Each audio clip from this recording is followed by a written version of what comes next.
Hey, what's going on, my good people? Yeah, y'all know we back riding. We got that paperwork, baby. Y'all already knew what we was gonna do behind the scenes, and I know everybody's been going through the paperwork, not just us, you know. But we wanted to see the paperwork, and we got it, and we spent hours going through it, you know. So I'm glad y'all here, y'all riding. We got a lot to cover, so we gotta, get to it. You understand what I'm saying? I know I got Gigi in the building, Miss Sweets, my smoke sisters in here. I see y'all. Mila, we got Mama J in here. Y'all didn't came through for us.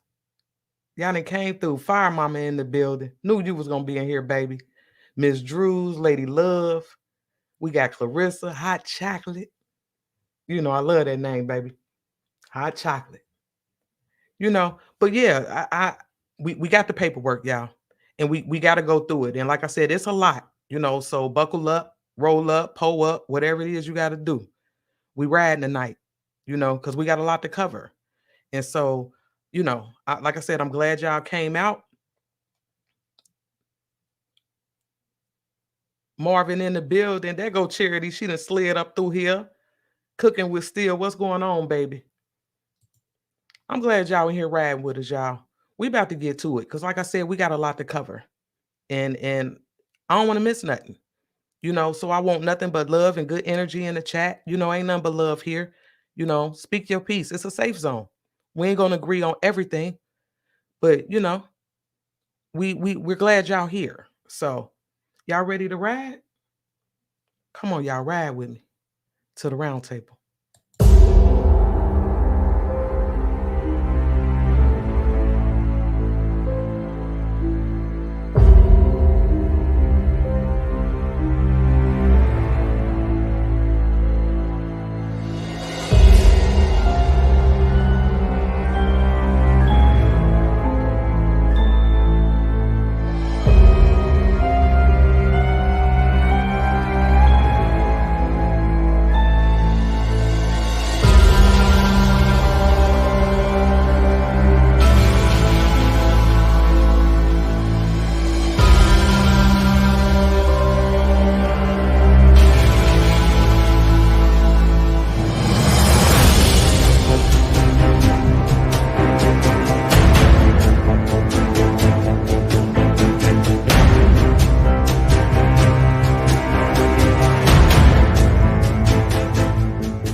Welcome. What's happening? We are back at the round table. At the round table, baby. And I told him we got this paperwork. You got the paperwork. Finally, we're getting some motion. Absolutely. I pulled out my highlighter so fast. I got the printing out stuff, looking for highlighters, colored highlighters. Yeah, I was on it. I wasn't playing no games. For real. I wasn't playing no games. Yeah. And it's important that we go through this paperwork, y'all. Most definitely. A lot of shocking details in this paperwork. It is. It really is. Place is loading up. Let's see who we got in here. Stephanie Harding is in the house. Cat Eyes is in the house. Hello, Dart Jackson. Clarissa X, Mela Thomas, Regina. Hello. Dar. Wanda Moore is in here. Wanda Marie. My fault. GG. Miss Shamina Wright is in the house. Much love to Shamina Wright. Capricorn Queen. What's happening? Absolutely. Appreciate y'all for sliding through. Yeah, we appreciate y'all. And I'm telling y'all, when I say we got a lot to go over, we got a lot to go over, y'all. And y'all know I really don't like splitting up videos. So I'm hoping we can get through all of it, tonight, because we want to touch on the concierge statement and also the autopsy. So, it's going to be a lot. It's going to be a lot. So like I said, buckle up, roll up, pull up, whatever it is you doing. Whatever. We in here. It's a safe zone. We looking for communication and chat participation. It is what it is. But John, we saw a video earlier. Now, I don't know if you guys saw it, but we want to start with this video. It was actually dropped today. So we was, John was like, we should probably play this. So, John, you want to touch on this video real quick before we get into it? Absolutely. Absolutely. Welcome everyone to tonight's roundtable covering the Shanquella Robinson case. Just about 4.5 hours ago, there was a video released on Court TV that gives us updated information as to where this case is going. Not only that, but we have finally heard from Salamander Robinson, Shanquella's mother, along with Sue Ann Robinson, the attorney for the family. So without further ado, let's get into it. While the investigation still has no conclusion, the story of Shanquella Robinson is going all the way to the White House as her family is seeking justice. Shanquella is a native of Charlotte, North Carolina. And you'll recall she traveled to Mexico with 6 other people last October. But less than 24 hours after the group landed, she was found dead.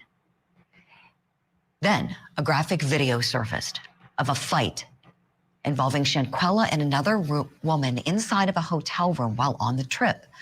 And Robinson's family was told that the 25-year-old died from alcohol poisoning. But the video shows her being beaten. Then an autopsy was done and revealed later that Shanquella's cause of death was a severe spinal cord injury and a broken neck. So far, nobody has been arrested in this case. But the family's attorneys, Benjamin Crump and Sue Ann Robinson, just penned a letter to President Biden and the Secretary of State asking for swift diplomatic intervention. And they're requesting that the Biden administration either extradite Shanquella's killer to Mexico or have the United States take jurisdiction over the case and do the prosecution here. I want to bring in my guest on the program, criminal defense attorney, former prosecutor Sue Ann Robinson, who is representing the Robinson family, and a very special guest. Want to welcome in on the show Shanquella Robinson's mom, Salamander Robinson. Mrs. Robinson, thank you so much for making time for us this morning. And I just want to start person to person, and certainly on behalf of Court TV Network, our deepest condolences to you and your family on your daughter's death. I know there's nothing that can be said to take the pain away. And with that, my first question to you is, how are you doing today? I'm okay. Let's talk a little bit about your daughter first, because certainly her memory is not going to be lost. But for people who didn't have the pleasure of knowing her and won't because her life was cut so tragically short, what do you want people to know most about your daughter? Yeah, she was a loving person, very smart and intelligent, and loved life. Yeah. I saw that she graduated from Winston-Salem State University. I spent some time living in North Carolina. I know what a great school that is. Obviously beautiful, highly intelligent, and really had her whole life ahead of her. And so now with the latest in this case, you have wonderful counsel, as you know, Mrs. Robinson. Sue Ann, who's on the program today, is one of our regular guests on Court TV. We love her here. And Sue Ann, let me go to you with what you're doing here. I have the letter here with me that you and Attorney Benjamin Crump, who you work very closely with, penned to the president, asking for help here, essentially trying to light a fire and get the wheels of justice moving here. There was somewhat of a response. There was a question asked in a press conference the other day. I want to play this clip, and then I want to speak to you about whether this response is satisfactory. Our hearts go out to Ms. Robinson's family and friends. It is devastating what occurred, and certainly the tragedy is just devastating. And we've been following the news here, but because there's an FBI investigation underway, there's very little that we can say. Okay, Sue Ann, what was your reaction when you heard that public response? We're headed in the right direction. This is a case that came from Shanquella Robinson's family essentially charting their own path to justice, because even though we all know that there's victims' rights and that they have the right to be informed on what's happening with the case, they were not being informed on anything. They were being ping-ponged between U.S. authorities and Mexican authorities, and they took it upon themselves to say, you know what, we're going to find the best resources we can in order to get the information to get justice for our daughter. And so that's when I became involved and made the same requests on their behalf and got the same kind of ping pong information. And then we decided as a team, you know what, let's just be boots on the ground in Mexico. And I went on a fact-finding mission to Mexico to get answers for this family. And seeing the White House press secretary have to respond to April Ryan's question about the case is a step in the right direction. Obviously, the response wasn't substantive, but for the White House to obviously have the acknowledgement, they've received the information, they know what's going on. That is the strategy, that's the path that we're on, because we need high-level diplomatic intervention in this case. Heads of state have to talk to heads of state. The head of our federal law enforcement agencies have to talk to the head of the Mexican law enforcement agencies in order to prioritize the case to move it forward. Because this happens to be a case where justice delayed is absolutely going to be justice denied, because every single day, every minute that passes, the evidence is dissipating. The witnesses that are out, their memories are fading, physical evidence is dissipating. So that's what the urgency is in this matter. And, you know, in the letter, we discussed that our clients understand that the United States has many priorities, but obviously transnational criminal cases that involve the death or the murder of United States citizens abroad, we have to show that that won't be tolerated. Exactly, Sue-Ann. And it seems that that's part of the problem, right? Because with this incident happening in Mexico, my understanding is Mexican authorities did issue an arrest warrant. But is part of the problem that that person, this is one of Shanquella's travel mates, was the subject of that warrant. Is she back in the United States? Is that the problem, that they can't get her there in Mexico? She's back here, so our authorities may have to get her and take jurisdiction. Do I have that correctly, Sue-Ann? Right. There has to be communication between the two countries at a very high level in order for a U.S. citizen to be handed over to Mexican authorities, or for the U.S.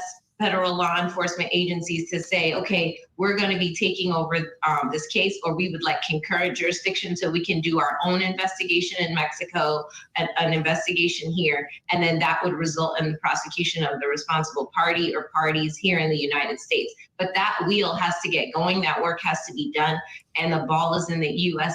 authorities' court to get it going. Sure.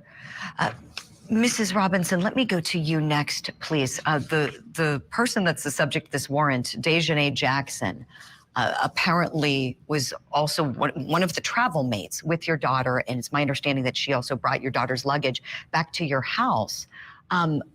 What, if anything, did she say that could provide some clues as to what happened to Shanquella? Well, she didn't bring the luggage back to my house. Khalil Cook brought the luggage back, but she came the next day to tell my family what had happened. And she said it was alcohol poisoning.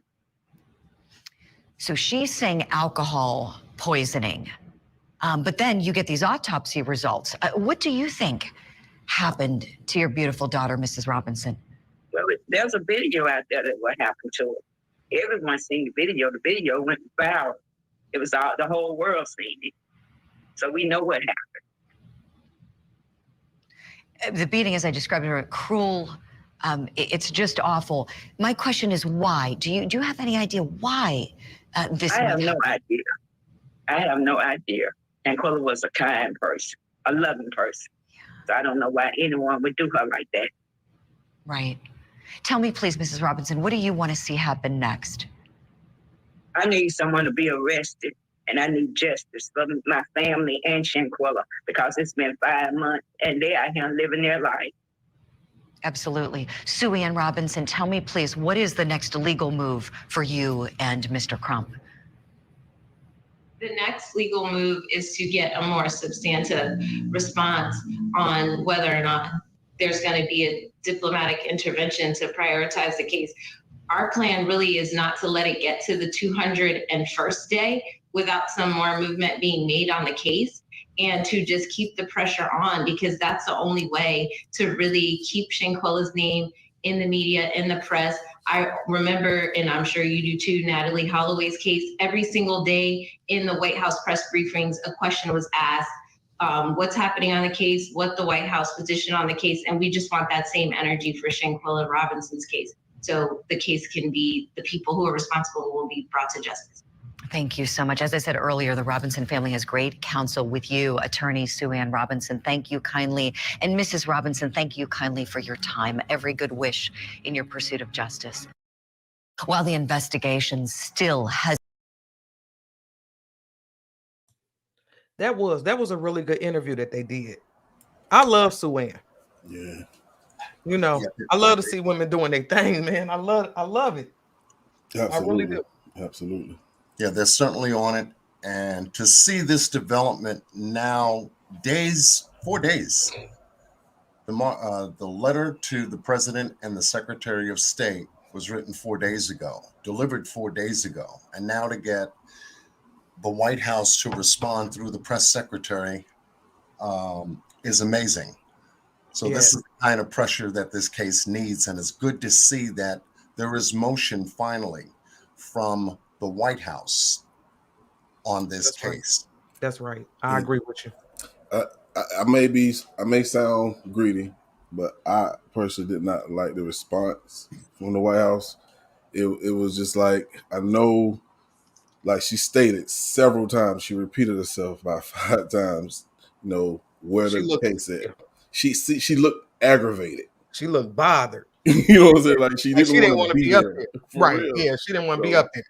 The condolences that she gave the family, it just wasn't real to me. But we'll see. So it just looked like work. She was just working. Right. But it lets us know now that that there can be no way in the world that they don't know about this case now. Right. And it was a good move by Sue Ann Robinson and Benjamin Crump to have written the letter and sent the documents pertaining to the case directly there so that this can be made public. Hey, the White House is now aware of the Shanquella Robinson case. And so it forces their hand to start making phone calls, opening up doors, and getting in people's face saying, okay, what's up? Right. Yep. Like, let's go. Yeah. What we doing? Let's go. What y'all doing? You know, so that was a really good move on their part. Right. And of course we got the paperwork. Yes. And yeah, you know, and there was a lot of things in there. I ended up putting up a video and everybody was like, wait, what? You know, but yeah, we got to go through this paperwork. So I say let's go ahead and get into it. Let's get it. You know, so yeah, we got to go to Cabo. We got to go to Cabo. You know what time it is, folks. Are we taking that trip to Cabo? Yes, we are taking that trip to Put your seatbelt on. Put your seatbelt on. Let's go. Yeah.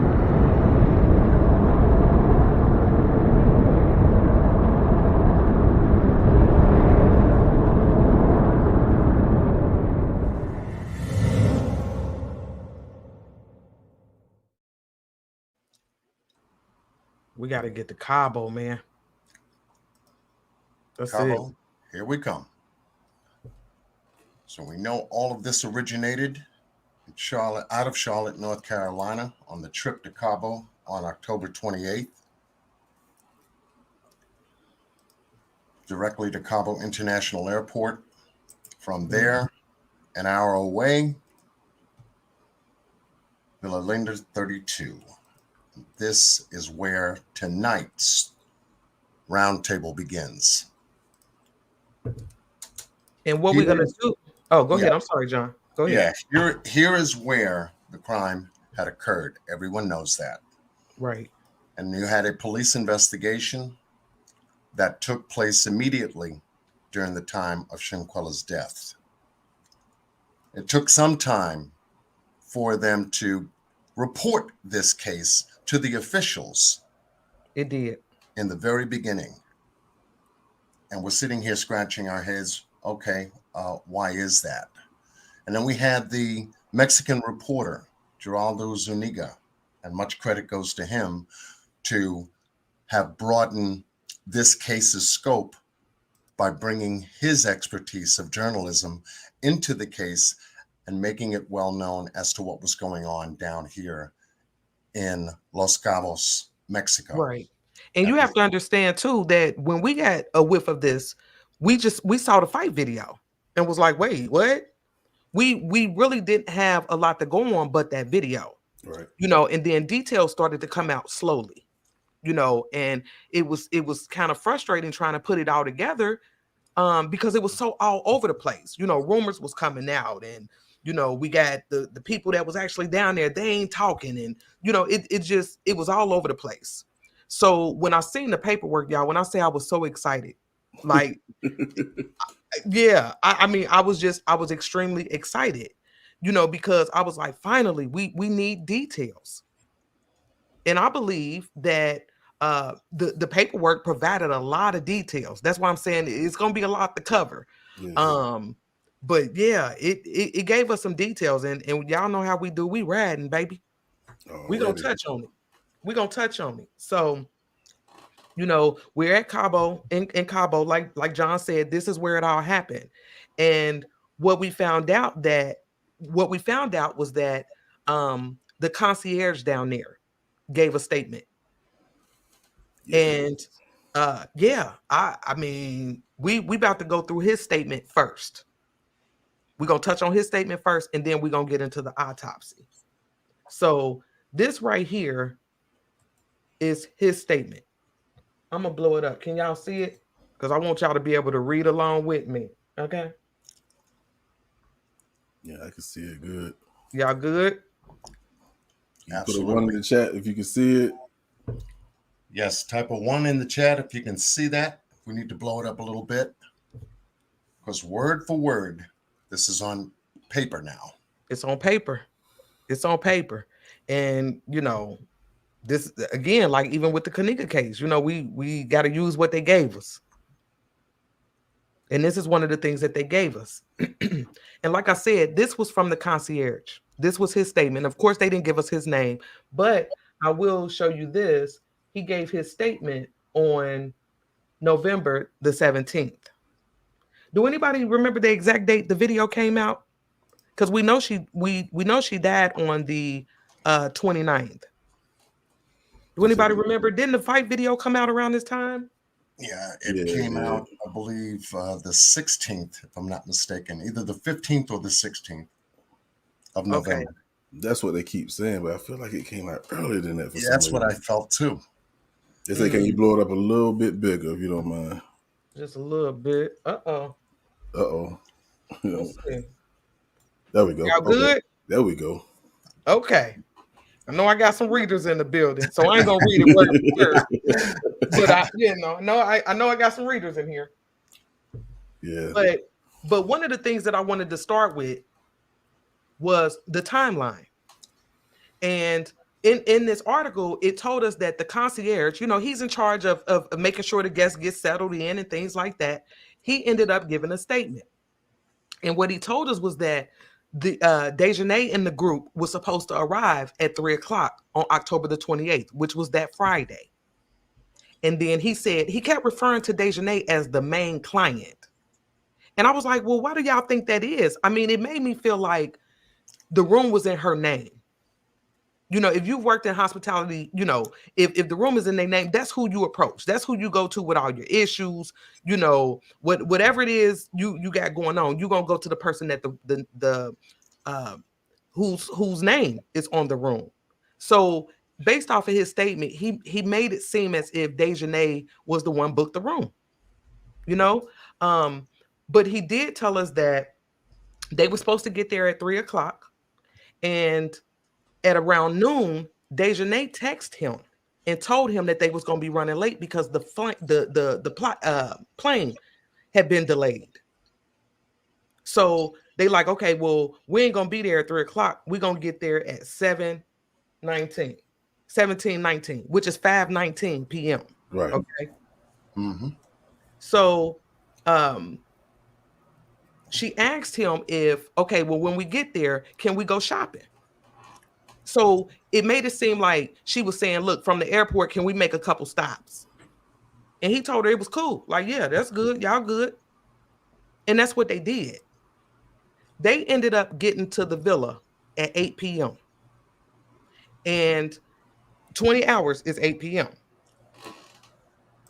The concierge told us that he arrived at 7:45 to meet them, right?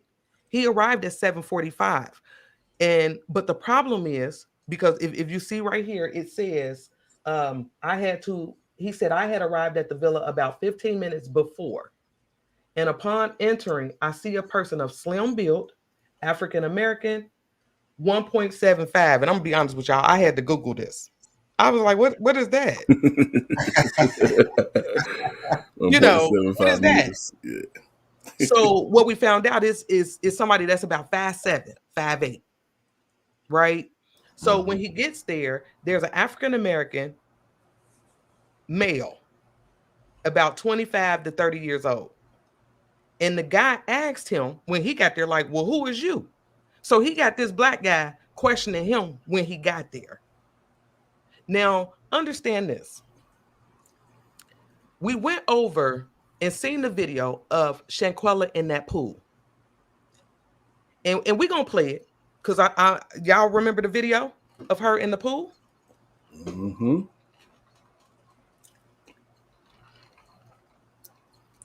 Y'all remember that? I'm sure y'all do. So we have Shanquella in this pool. And if you notice, it's like it's still light outside. It's still light. So she's there, and again, it's still light. Let's watch the pool footage. Okay. Yeah. Go on, throw that pool up for us. That. Might have to play it one more time. And y'all see, it's still light outside. And we knew that the sun set at about 6:44, 6:45. Correct. Right. And now understand this. In this concierge statement, he told us Dejanay didn't get there until 8 p.m. Right. So by the time Dejanay and them got there, it should have been dark. Yep. Absolutely. So we know Shanquella's there, but then the question became, who the hell was with her? Right. Bingo.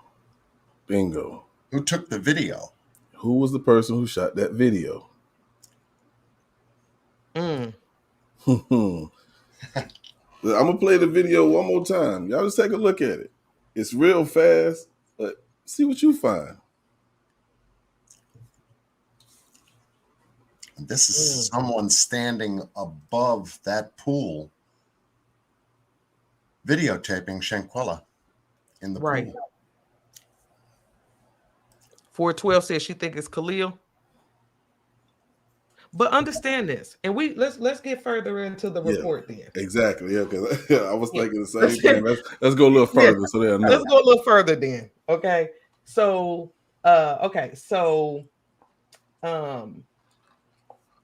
the chef and the waiter was already there. And moments before, when I saw the guests, he said, I was surprised since I wasn't aware that there were guests already at the villa. And then the chef told him that two people, a couple, had arrived at the villa a few hours before. So again, we're talking two people. We know one of them is Shanquella, but we kind of confused on who this guy is. Okay. He said that he only saw the male. So he didn't even see Shanquella when he got there. He didn't see her. He just seen the guy. Okay. So here's where it gets a little tricky, because he says that when Dejanay and them arrived, he said they got off with their groceries, bottles of alcohol and tequila, put down their suitcases, started taking pictures of the villa. He said they looked excited. In total, Now, y'all follow me. In total, 5 people arrived. 3 women and 2 African. He said 2 of them African American, 1 between African American and mixed Latino. And like I told y'all before, we know that's Winter. And then it said the main one named Dejanay Jackson. This kind of tripped me out. It said, who is of sturdy build, tall, dark skin with a thick voice. I didn't even know what a thick voice was. I was like, a thick voice. Do I got a thick voice? Somebody would be like, put the luggage down. Say the thick voice. And then it says Dejanay was accompanied by 2 male guests of African American descent. Both of them slim build. One of them had dreadlocks. Okay, so let's do the math on this real quick. Let's pause for 1 second and do the math. If 5 people arrived, 3 women and 2 men arrived at 8 o'clock, you have to understand there's 2 people there before Dejanay and the group gets there. So 5 plus 2 is 7. All day long. Every day. That is 7 people. And understand this. Let me tell you another thing I had a problem with. The fact that they said that it was a couple. Now, that's like if I go out of town with Bossman, we just kind of walking around, like, I mean, we homies. Like we just chilling. Like, what made them think couple? You know, was they doing a couple things like kissing and hugging? Like, what made them think that this was a couple? That bothers me. Walking around naked around each other. Who knows? All that. All that. But again, we're talking 7 people there on Friday. And understand this. When the story first broke, we were led to believe that it was just the Cabo 6, you know, with Shanquella, Dejanay, Winter, Elise, Khalil, and who I'm missing? Malik. Nazir came out and told us that he didn't get there until Saturday. So understand this. Yeah, it was supposed to be a total of 7 people there, but not on Friday. Not on Friday. Not on Friday. So what y'all think about this? Because, I mean, is this concierge dude lying? He have no reason to lie. None. And I know a lot of people are shooting straight at Nazir because a lot of people didn't believe him in the beginning. Yep. But if you've been following us, we've shown his itinerary, right? Yes. And it tells you when he got there. A lot of people still don't believe it, but what else do we have to go by? Right. And that's what I'm saying. Why would he lie? Why would the concierge guy lie? I just feel like he was just explaining to us what he saw when he got there. Absolutely. And y'all just read it. He said a male was already there.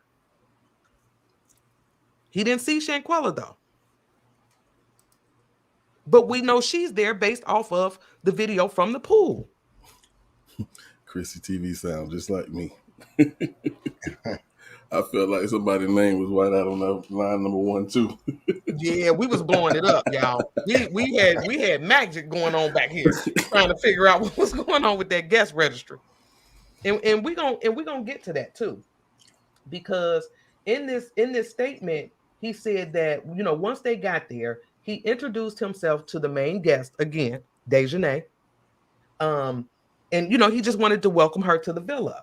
He said, I asked her if she would like to see the villa and show her to her rooms, along with some of her guests and friends, to decide who would stay in which room.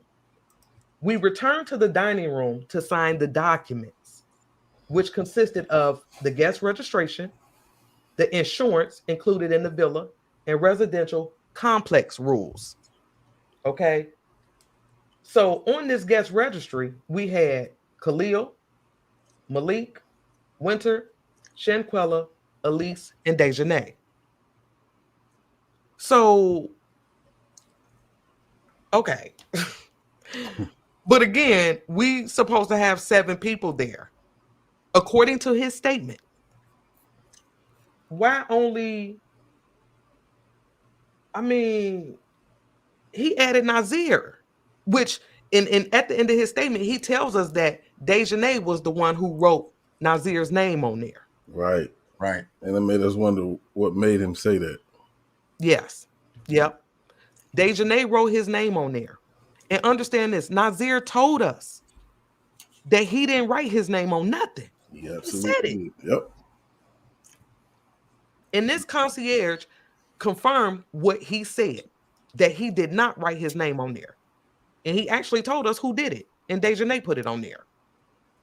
So to me, it's safe to say that he was not there. Couldn't have been. If he wasn't there to sign his own name. And hence we do now have an answer to that guest list, because there's 2 distinctive handwritings on that guest list. Yep. Yeah, can we look at that guest registry real quick? Yeah, the first 4 names are consistent with one person, and then the last 3 being consistent with a second person. Yeah, it's looking like one person is kind of writing in everybody. I mean, well, 2 people. It 2 seemed people. like to me Right. that we had 2 people writing on this form. Mm-hmm. And being that line 1 is blank, you kind of figured, why would the names begin at line 2? And we questioned the hell out of that. We did. Why would they skip line 1? And we viewed this in every which way we could, looking for some kind of whiteout omission. Maybe this was tampered with in some way, shape, or form, but in what way? Right. And then again, it could have been written just flat out, just the way we see it. Yep. Because some people just ain't that bright, and they just started on line 2. Yeah. But when we look at his statement, and he's telling us that there's a guy there prior to Dejanay and them arriving, we're missing somebody. Yes, we are. Yes, we are. So, Chrissy said it was whited out. I mean, we can't prove it, but it does. That's the first thing that came to my mind. Like, can we zoom in to see if there's some white out on that paper? Yeah, and it didn't look like it, because we zoomed in on it. It didn't look like anything was, So, oh, go ahead. I'm sorry. Go ahead. No, go ahead. No, go ahead, babe. I was going to start with go back into the report, but go ahead. Say what you guys say. So, we looking for guest number 7 on Friday. Yes. And of course, we already know when the 5 arrive, 8 o'clock. 8 o'clock. Mm-hmm. And we already know that Shanquella and another male was there prior to them arriving. Yes. And it was daylight, of course, because we saw her in the pool. Yes. That camera didn't record her by herself. Somebody recorded her. That's right. That was no selfie. So I'm looking for shadows, reflection from the water and everything. You know what I'm saying? The Kanika case got us looking for the shadow men and everything. Uh-huh. So I'm just, in the meantime, while I'm looking, I glanced and seen an avatar that wasn't Shanquella's. Now, if you want to ask them, like, I don't know how Instagram works when it comes to tagging and anything like that. You know what I'm saying? But there was a male avatar in the left-hand corner. Of course, y'all know where it's located. And we had a hard time looking and finding what that thing said. Yeah. But we finally found out who it was. And I'm going to start right there in case you want to go anywhere. Oh, boy. Hard. Yes. Indeed.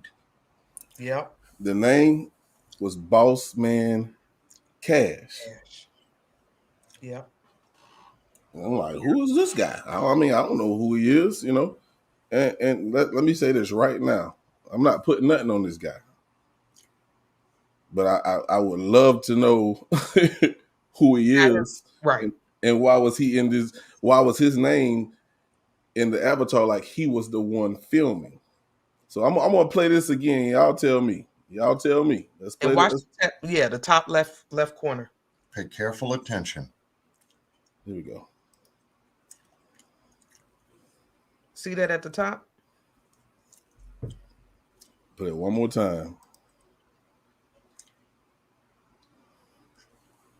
See the avatar? If you can't see the avatar, I'm finna show it to you. Right.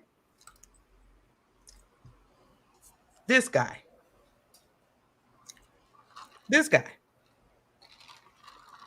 And he is from North Carolina.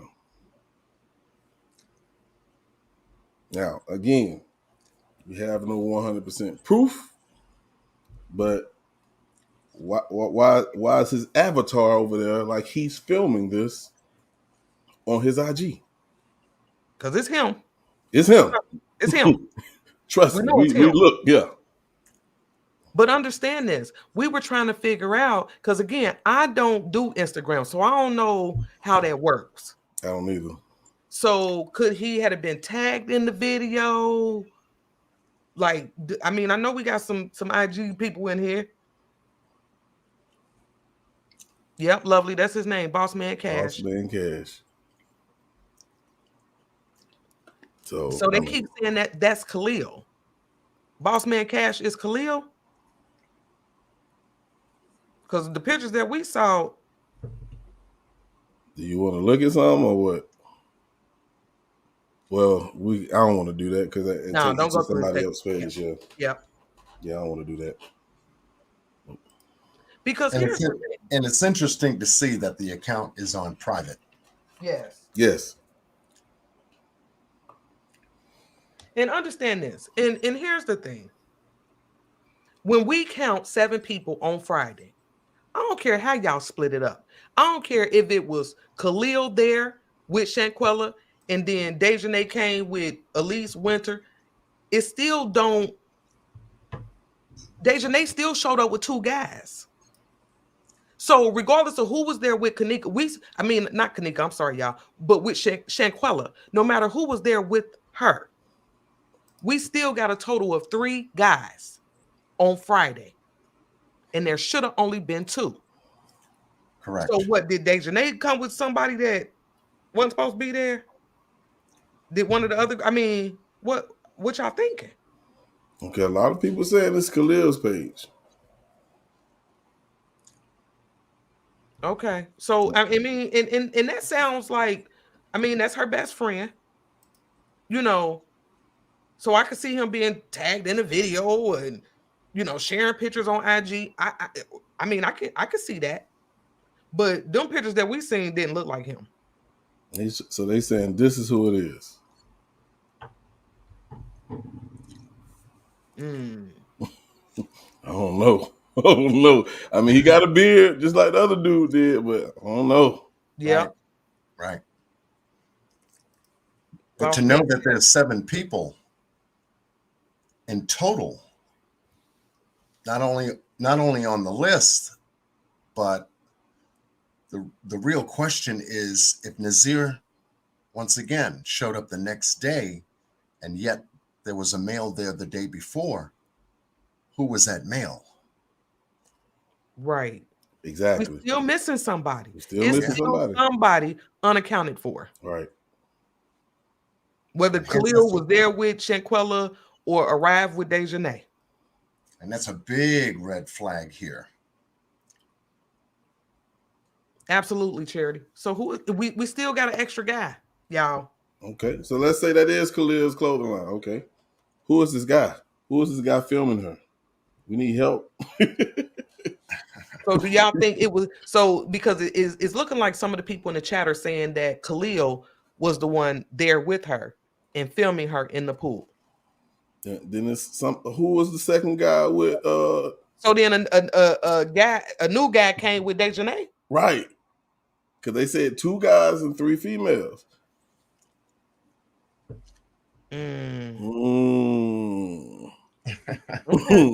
Okay.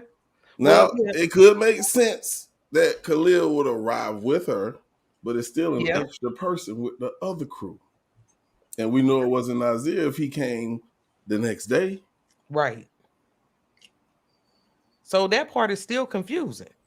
And from the sounds of this statement, like I said, if this is incorrect, then the concierge dude need to clean this up. Yes, he do. ASAP. This Big huge. time. Big time. If this is not correct, the FBI, whoever it is, they need to go. He need to listen. We need to be on his ass again. He need to clean this up. For real. You know, but let's continue. So when the concierge went to Dejanay and told her that the dinner was ready and that you know, if they didn't hurry up, basically like, look, we're gonna charge y'all an extra hour. Y'all need to come on the dinner ready, okay? Dinner ready. Get out here. So that's what they did. Dejanay instructed everybody to go eat. He said, minutes later, they all sit at the table and begin to drink a lot. That is when I meet Miss Shanquella, who was the last one to approach the table to celebrate. He said he noticed that, you know, she had like a little attitude. She seemed not to fit in with the others. He said when he introduced himself, she did not greet him or smile. He said she was indifferent. Nothing to do with the atmosphere of the celebration. She was out of place at that party. Now understand this. If she's supposed to be there when he gets there at 7:45, why he didn't see her until it was time for dinner? Because when I don't know, boss, I don't know if we got that video over here. When they went to dinner, there was a timestamp on there.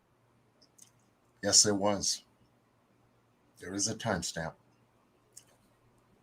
And what was it? Wasn't it like 9:54? Something like that? I think it was close to 9 and I don't know if we had that. Capricorn, I'm with you. Why was Dejanay in charge? That's why I feel like the room was in her name. Because he kept going to her for you know, to communicate. He didn't say anything about communicating with the others. Dejanay was his point of contact. Let me see if this is it right here. 9:54, correct. Right. So it's safe to assume that they may have started because they didn't get there till around 8. So, you know, he's telling them that dinner is at 8. Like, y'all, come on, let's go. So what? Maybe they started eating about what, 9ish? Yeah, this looked like the beginning. You think it's the beginning? Well, yeah, because I think the video was when they was cheered. They was doing a little toast, I believe, right? Mm-hmm. Yeah, they were. So I believe they just started eating, you know.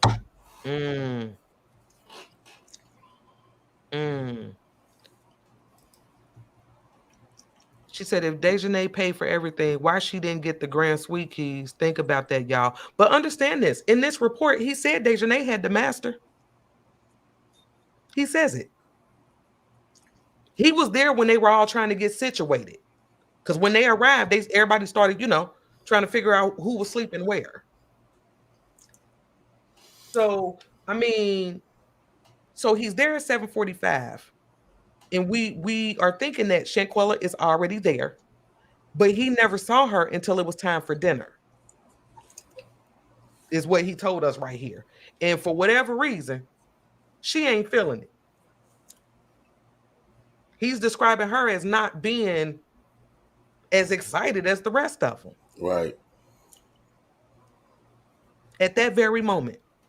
That is a good question. I can't remember the time Shanquella actually called her mom. Didn't her mom say she got a call from her around 5, maybe 6, something like that? And that's North Carolina time. Right. Sure did. Oh, man, we should have had that. So I believe if it was 5 or 6 and it was around 7 or 8 when she called the Cabo time, correct? Yes.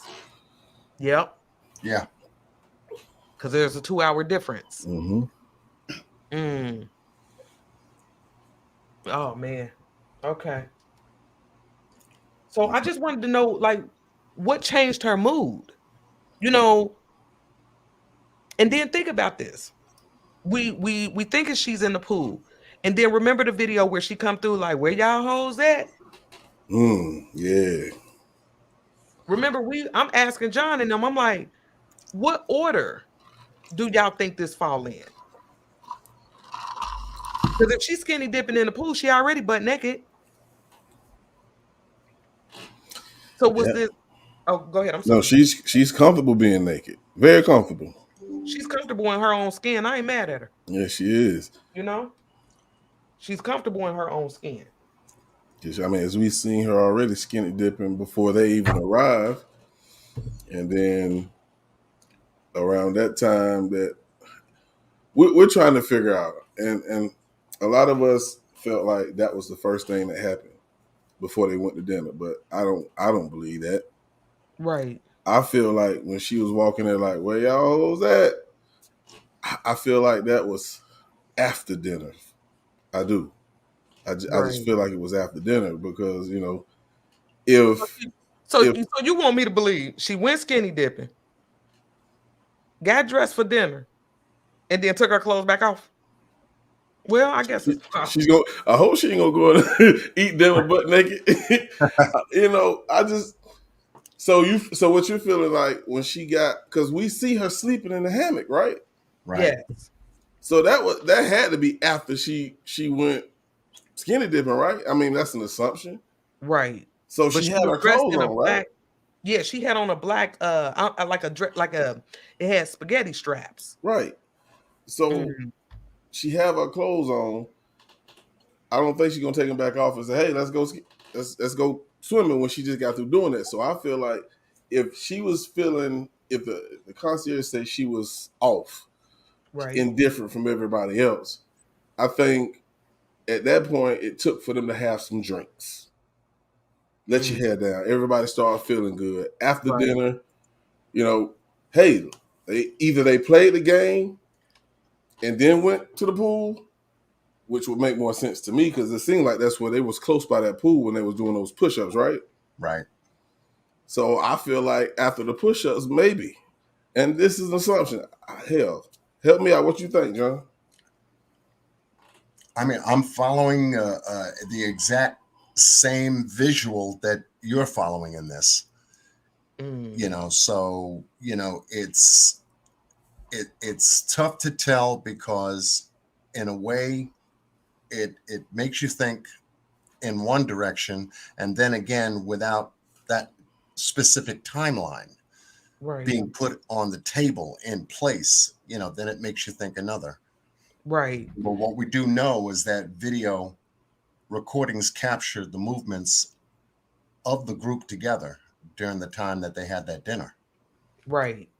Now, I want to go back up real quick because we're going to have to go to the administrators because we're about to get into the whole incident. Okay. And I want to make sure we touch on this because this was a big deal. The administrator said that he believed that this attack took place between 7 and 8:30 a.m. Okay. So now we're into the fight, y'all. And so now I'm going to go back down. Let's go back down here.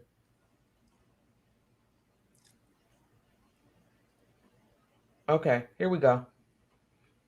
Now, the concierge said the next day, because now we're talking Saturday, the next day at 13:50 or 13:52, which is 1:50 or 1:52 p.m., he said he received a text message from the main guest, Dejanay, asking him if he was available and which was the nearest medical service.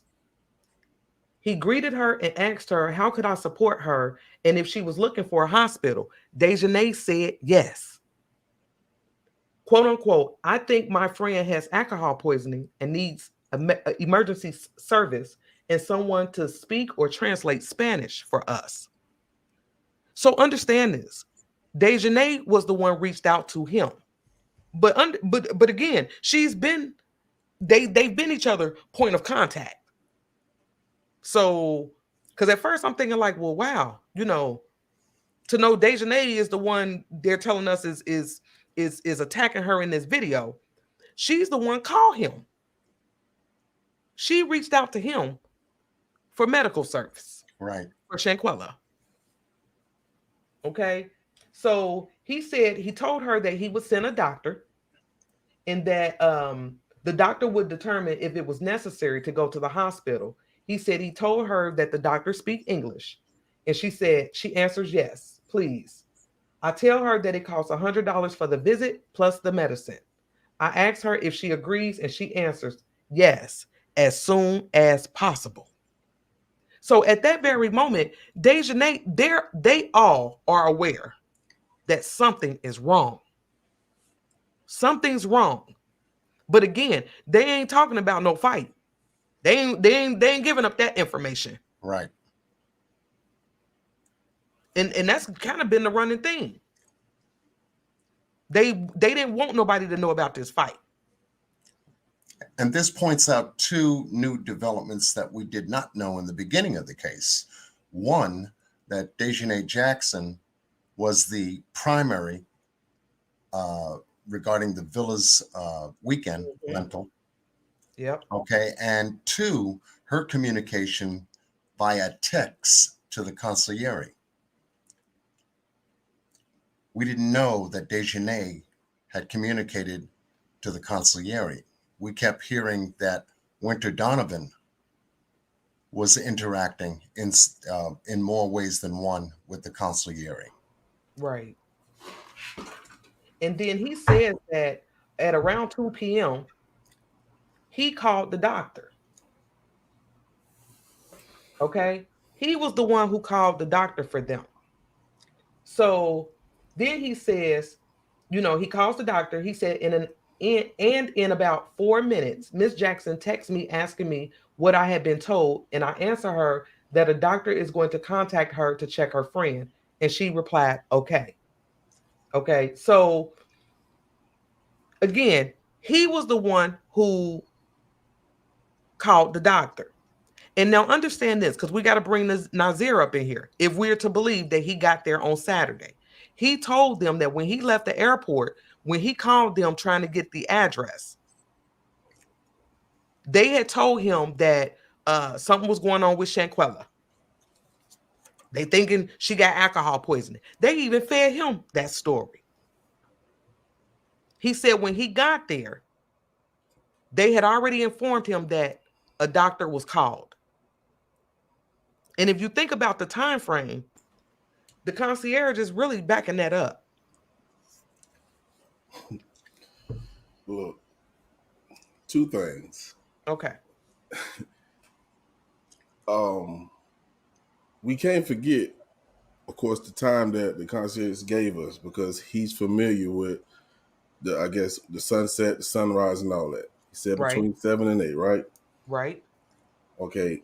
There's a big time gap from when they actually called him, right? Yes. But let's go back even further. Before the fight started, they fought. It was no worries or nothing about no alcohol poison before this fight happened. So I know how you feel. Maybe they thought it was alcohol poison. To me, that is BS. Yeah. If you thought it was alcohol poison, like, why did you jump on this girl if she was really down bad? Don't look like she was down bad. It looked like she told you she didn't want to fight. Yeah, she said it. You feel what I'm saying? So you mean to tell me after the fight, after you put your hands on this girl and beat her down, yeah, your thoughts now is she has alcohol poison? Nothing to do with the fight is why she's acting like this. Right. Like, really? BS. I call BS. Really? Yeah. Really? But that's what they was telling everybody, And I know I see some people in here saying that they thought Winter was the one that called because that was what was in the police report. So, and understand this, as far as I'm concerned, she did. But let me show you why. Let me show you why I think that. because in the report it says at 16:25, which is 4:25 p.m. Mm-hmm. is blacked out, but I'm assuming that this is the doctor because he says at 16:25, which is 4:25 p.m., the doctor texted him and told him that the girl has to be hospitalized because after being evaluated, she has to be hospitalized and that her friends were finding out if they had insurance. To which I asked if she was in serious condition, and the doctor said no. No. That's crazy. Mm. I don't understand that. Yeah. I don't. That's Okay.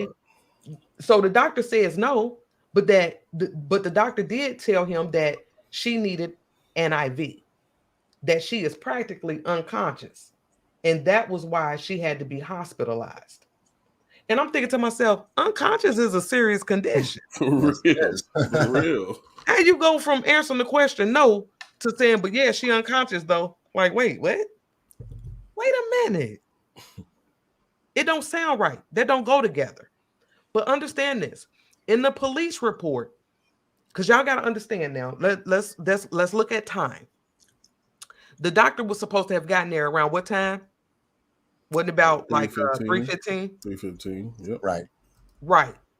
So, and then we heard about, what happened during that. We covered that at the last roundtable.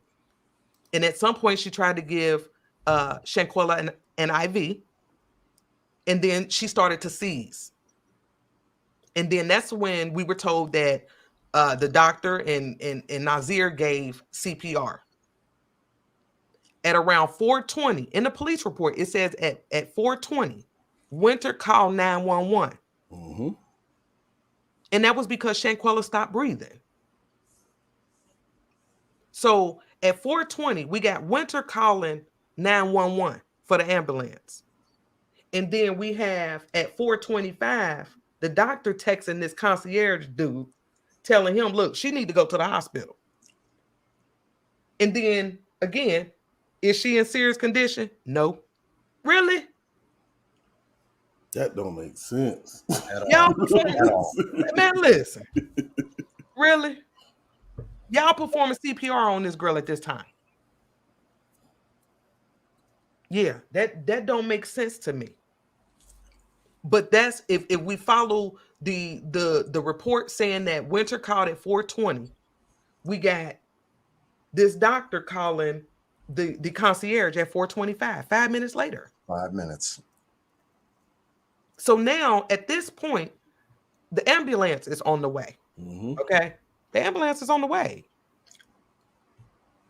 Sylvia said it's all made up lies from the report and the doctor report. Oh man. I mean, and but again, this is all we got. This is all we got to go on, So understand this. The report later reads, later the administrator called him and asked him if he requested an ambulance for the villa. And he told him no. He said that the security at the villa is asking him about the request and access of an ambulance to Casa Linda number 32. Because So it was Winter. Right. That's why he said no. Like, look, I didn't request an ambulance. Right. He didn't. He Winter didn't. did. He didn't. But what this made me feel like was like there's this almost like maybe a gated type of area where when the ambulance got there, they needed permission To get in, absolutely. to get in there. And I'm like, wait. I mean, but yeah, I mean, it sounded like they needed permission. I just can't see an ambulance having to stop and get permission before going to help somebody. Like, I don't know. Y'all ever heard of that? Nope. Unless it, have one of those little gate things, what you call the things that come down, they can't get past it. They don't want to break it, I guess. I don't know. Maybe we need to do some map work and look around the whole villa. Yeah, to see if is yeah. I'm with you on that. I'm with you. But again, this is where the ambulance is now there, okay? And he said that his administrator called him and told him that the guest had died. Okay? The guest died, and he asked the concierge to go there as soon as possible, and that he was already on his way to help. So when the concierge, because now at this point, Shanquella has died. So he gets there, and now he said the police officers were there, and they were in the parking area of the house. Don't we have a picture of the front? Let's see. I think we have this one. Is what you're talking about?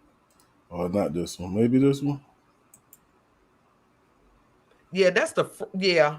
I mean, it's the same thing, but I thought we had one. I think we used it for our background. Oh, I took that one out too. God dang it.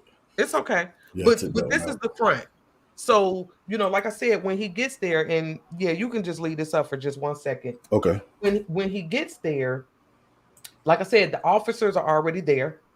And he's talking to them. He said that one of the guests, which was an African American, regular build, short hair, was coming and going from the house, and he was calling by cell phone a relative or a friend in the United States. Now, this is who I thought was Khalil, because we had details from Shanquella's mother saying that Khalil kept calling her. So I'm thinking maybe he's seeing Khalil at this moment. And then he says that he also saw the main client, which is Dejanay, making contact with the guy. And on several occasions, they were entering and leaving the house. Now, during this time, he said he was basically waiting on his boss to tell him what to do. He said when he entered the house, he observed the guests. They were relaxed, calm, sitting in the living room area near the bar and dinner table. Don't we got that picture? Yeah, I'm looking for it right now. I believe that one is. But to use the words relaxed. Yes. Okay. So they're sitting in the area at the table and up at the bar by the counter. And understand this. When you think about where he's saying they are and they relaxed and they're calm, those two words just really bother me, because here y'all are out of town and somebody that y'all done came all the way to Mexico with is dead. Mm-hmm. Relaxed and calm should not been the words he used to describe them. Agreed. And understand this.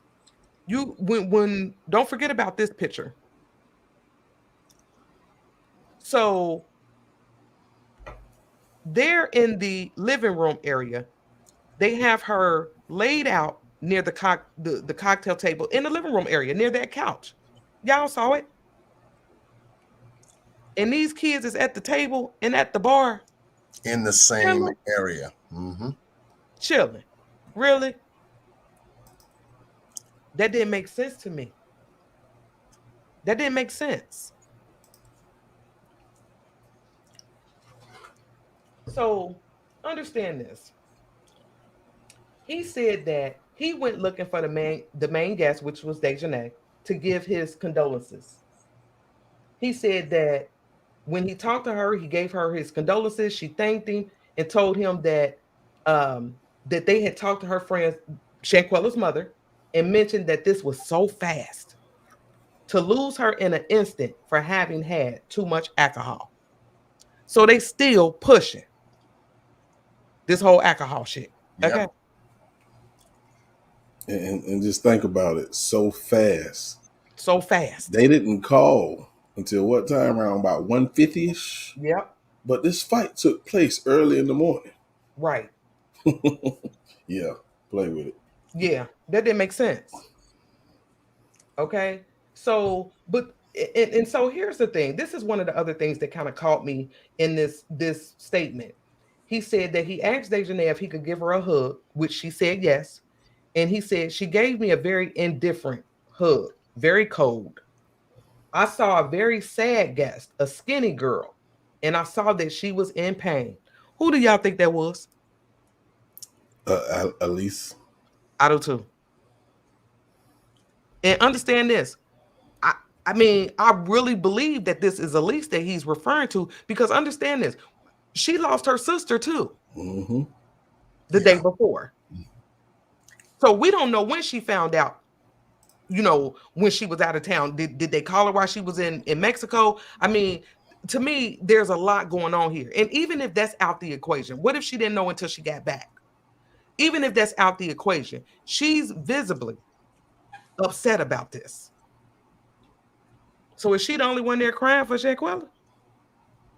That's what it looks like. Mm-hmm. And remember, Shanquella mom said when she talked to Khalil, he didn't sound like he had no emotions either. That's insane to me. That's insane. But and then look at this. He said that he said he left the area and stayed outside the main entrance. And we just showed y'all where the main entrance was, to give them space to mourn and grieve. Yep. Naturally so. You just lost your friend down here. Look what he said. Minutes later, he heard laughter. I said, wait a minute. It's nothing funny right now. Nothing. I mean, ain't nothing funny at this very moment. Nothing. What the hell was so funny? No. And enough for him to even hear that. Yeah. Being though that he stepped outside. Absolutely. Absolutely. So you kind of figured what was going on with them now, all of a sudden. Right. But laughter?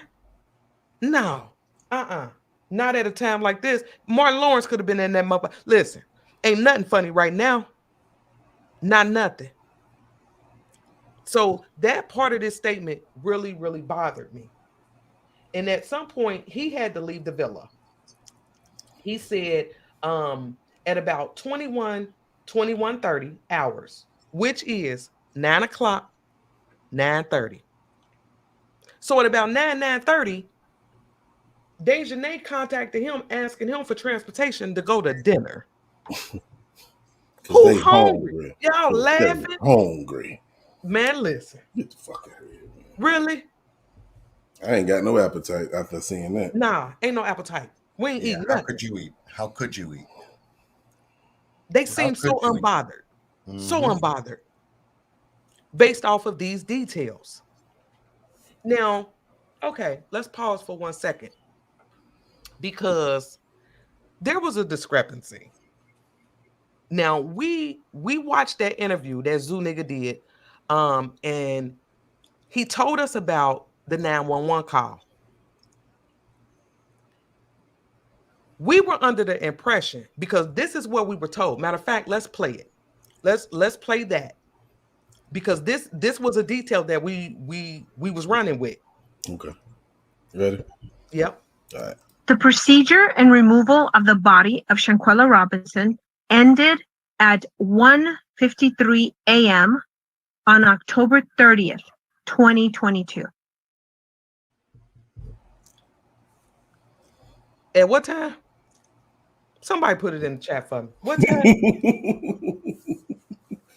Y'all wanna hear that one more time? Yeah, one more again. The procedure and removal of the body of Shanquella Robinson ended at 1:53 a.m. on October 30th, 2022. Almost 2 o'clock. Almost 2 o'clock in the morning. But this was supposed to be based off of the 911 call, right? Yep. Yes. Yep. Okay. So here's the problem. Here's the problem. And I guess we would have to jump to the autopsy part in order to, because in the autopsy, matter of fact, let me see if I can find it. Yeah, I think we pretty much touched on everything on this, right?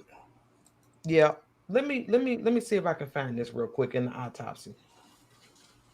Because it said, hold on, I'm about to tell y'all. I'm about to tell it and I'm gonna show it to y'all. Let me see. We said the same thing. Why so long? That's the Right. first thing we said. Yep. Like, why was she in there so long? Almost 8 hours. That's crazy. Yeah, that didn't make any sense. From the official time of death at 5:57 p.m. Wait a minute, hold on. John, do you remember what part it was in? Hold on. I'm looking. Dar say she got to roll up again.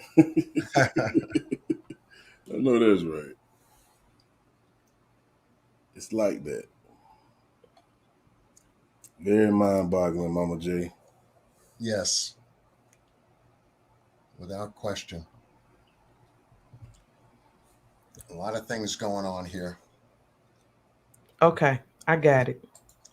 Let's go. Let's do it. Okay, so in this part of the autopsy, it said, now, y'all, I hate the way they worded this, but y'all see it. Forensic, legal, and medical examination and necropsy.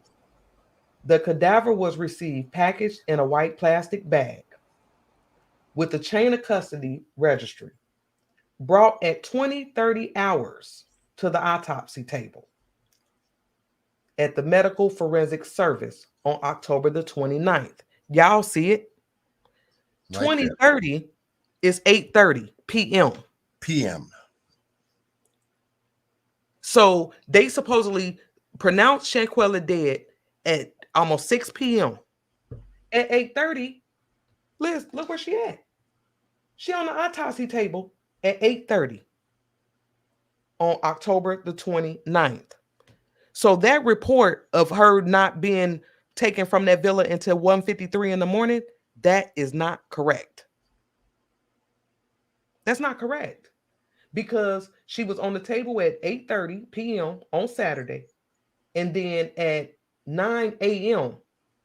Sunday morning is when they did the autopsy. Correct. And it took 2 hours. So from 9 to 11 is when they did the autopsy on her on Sunday. So, yeah, we just wanted to clear that up. Yeah, that was a major discrepancy. Absolutely. Absolutely. And when you have discrepancies like that, you are looking at everything to fine-tune the timeline. Right. Because that's what this case is built and based on. Timeline. That's right. Absolutely. John, you want to take us to the funeral home? Because we're about to get into the autopsy report. Let me make sure there's nothing else we want to pull out of this concierge statement.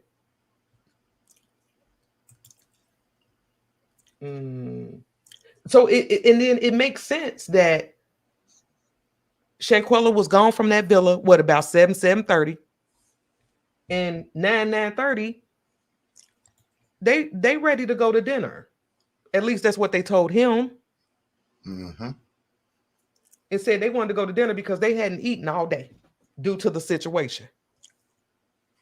So he called a ride for them. He called the Land's End transfer for them to go to dinner.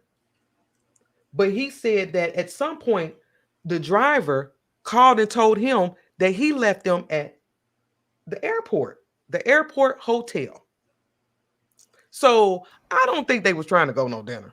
I think they were trying to get the hell up out of there. Airport hotel. Y'all remember what Nazir said? Is that a restaurant called the Airport Hotel? Right. He said when he got there, what was they talking about doing? Cooking. So did. He said they was talking about cooking, which is why they moved her to the living room. Mm-hmm. Maybe they didn't get a chance to, because the doctor was right behind them. True. you know. So, but yeah, so the driver took them to the airport, and he said the next day somebody called him to tell him that the maid was reporting that there was no one in the villa, and that if he had been notified if they were leaving. To which he said he replied, no, he didn't know they were leaving. Mm-hmm. Now, understand this, because remember, we even had details about a maid finding her dead. Lucy. Remember? Lucy. Oh, Lucy. The concierge ain't said nothing about no Lucy. Nope. Not in this report. Nope. Not in this. But we are being told that a maid showed up the next day, which would have been Sunday. Could that have been Lucy? But at that point, they about to start the autopsy. Yes. She gone. Everybody gone. I don't know, y'all. I don't know about that. He said, so when he realized that they were gone, he said at around 11 o'clock in the morning, he sent a message to, y'all know, Dejanay. Oh, Dejanay again. The main guess. Right. And he was asking if everything was okay and if there was anything he could do for her without getting a response until the next day, Monday. So on Sunday, when he reached out to Dejanay, Dejanay wasn't fooling with him. But on Monday, she sent him a text asking if there was anything else she needed to do to check out. I told y'all, it sounded like that room was in her name. Regina said the same thing. All the way through it. Luggage to get something to eat. Regina, yeah, boss said that. Yeah, he did. Yeah, That's what the driver forgot to tell the concierge. Exactly. Yeah, that they had all their stuff. All their stuff. Right. You sure they going to eat dinner, bro? That's why it was a text message. Absolutely. But then, like I said, he sent her. Well, she sent him a text message asking, is there anything else I need to do to check out? And then she told him if I need to sign anything, email it to me. Because they had already left. He said out later. Out the country. They gone. But at some point, she called him back asking for the property manager's number. And he said he sent it to her. And I was like, I wonder what she needed that for. I mean, I don't know. I mean, what y'all think? She wanted the property manager's number. Was she trying to get a refund? Because they left early. Because they left early because of the situation that she caused. Need I mind you? Girl, yeah. I ain't even think about that before. I didn't even think about that. Because I'm saying, like, why would you want the property manager number? You've been dealing with the concierge all this time. Y'all seen it in the statement. Now she want to talk to the property manager. I think she was trying to get a refund. I can't say for sure. I'm just saying that's my opinion. Yeah. That's my opinion. Say to get the deposit back. Absolutely. That. So, yeah, he said that he feel like, because at some point he seen the video of Dejanay and Shanquella. He said, and he realized that practically the main guest, which is Dejanay, had manipulated him with the information she provided of what happened, so she could leave the country as soon as possible. Yep. And then he also went on to say that it should be noted that she put the name of Nazir Wiggins as the last person on the guest list or registry. Okay. And it still bothered me that throughout his whole statement, that was the only time he mentioned Nazir. Yep, that's it. And remember, Nazir told us that he was told his name had to go on there so he could get into the villa. Right. So then that takes me back to another question. If I'm to believe that Shanquella and a man is already there, then how the hell they get in there? Because they didn't sign the guest registry until 8 p.m. when Dejanay and them got there. Down to everybody at the villa. is when they sign their guest registry. Right. I mean, what y'all think? What y'all think about that? I just felt like the fact that it was just the chef, some the cooks, and I don't know who else was there. They ain't know anything about checking to see who belonged there or not. So I guess they just let them stay there. Right, but then don't forget, hell, they stopped the ambulance. If they stop the ambulance, I know they'll stop the You're right. You're right. You know what I mean? You're They right. stopped the ambulance. So I mean, it would make you think what was said at the gate that allowed them to get in. Or maybe it was something they had. I don't know. Maybe they had maybe she had some type of proof. I don't know. Most likely her name being on the roster and was approved. Right. And the secondary party's name wasn't verified, perhaps. Maybe she had an ID and they knew the names that would belong there, and she just showed maybe her ID possibly. Right. That's true. That's true. I can go with that. So them having access to the villa way before the actual crew got there at 8 p.m. that night, says a lot. It does. Says a lot. It does. So, yeah. So y'all want to get into this autopsy? Yeah, we can. Let's do it. All right, John. I'm gonna let you ride with this one, baby. Oh Lord. I'm gonna let you ride with this one, John. Okay. You give me the good stuff. You always give me the good stuff. Yeah, while you do that, I'm gonna sip some real fake. All right.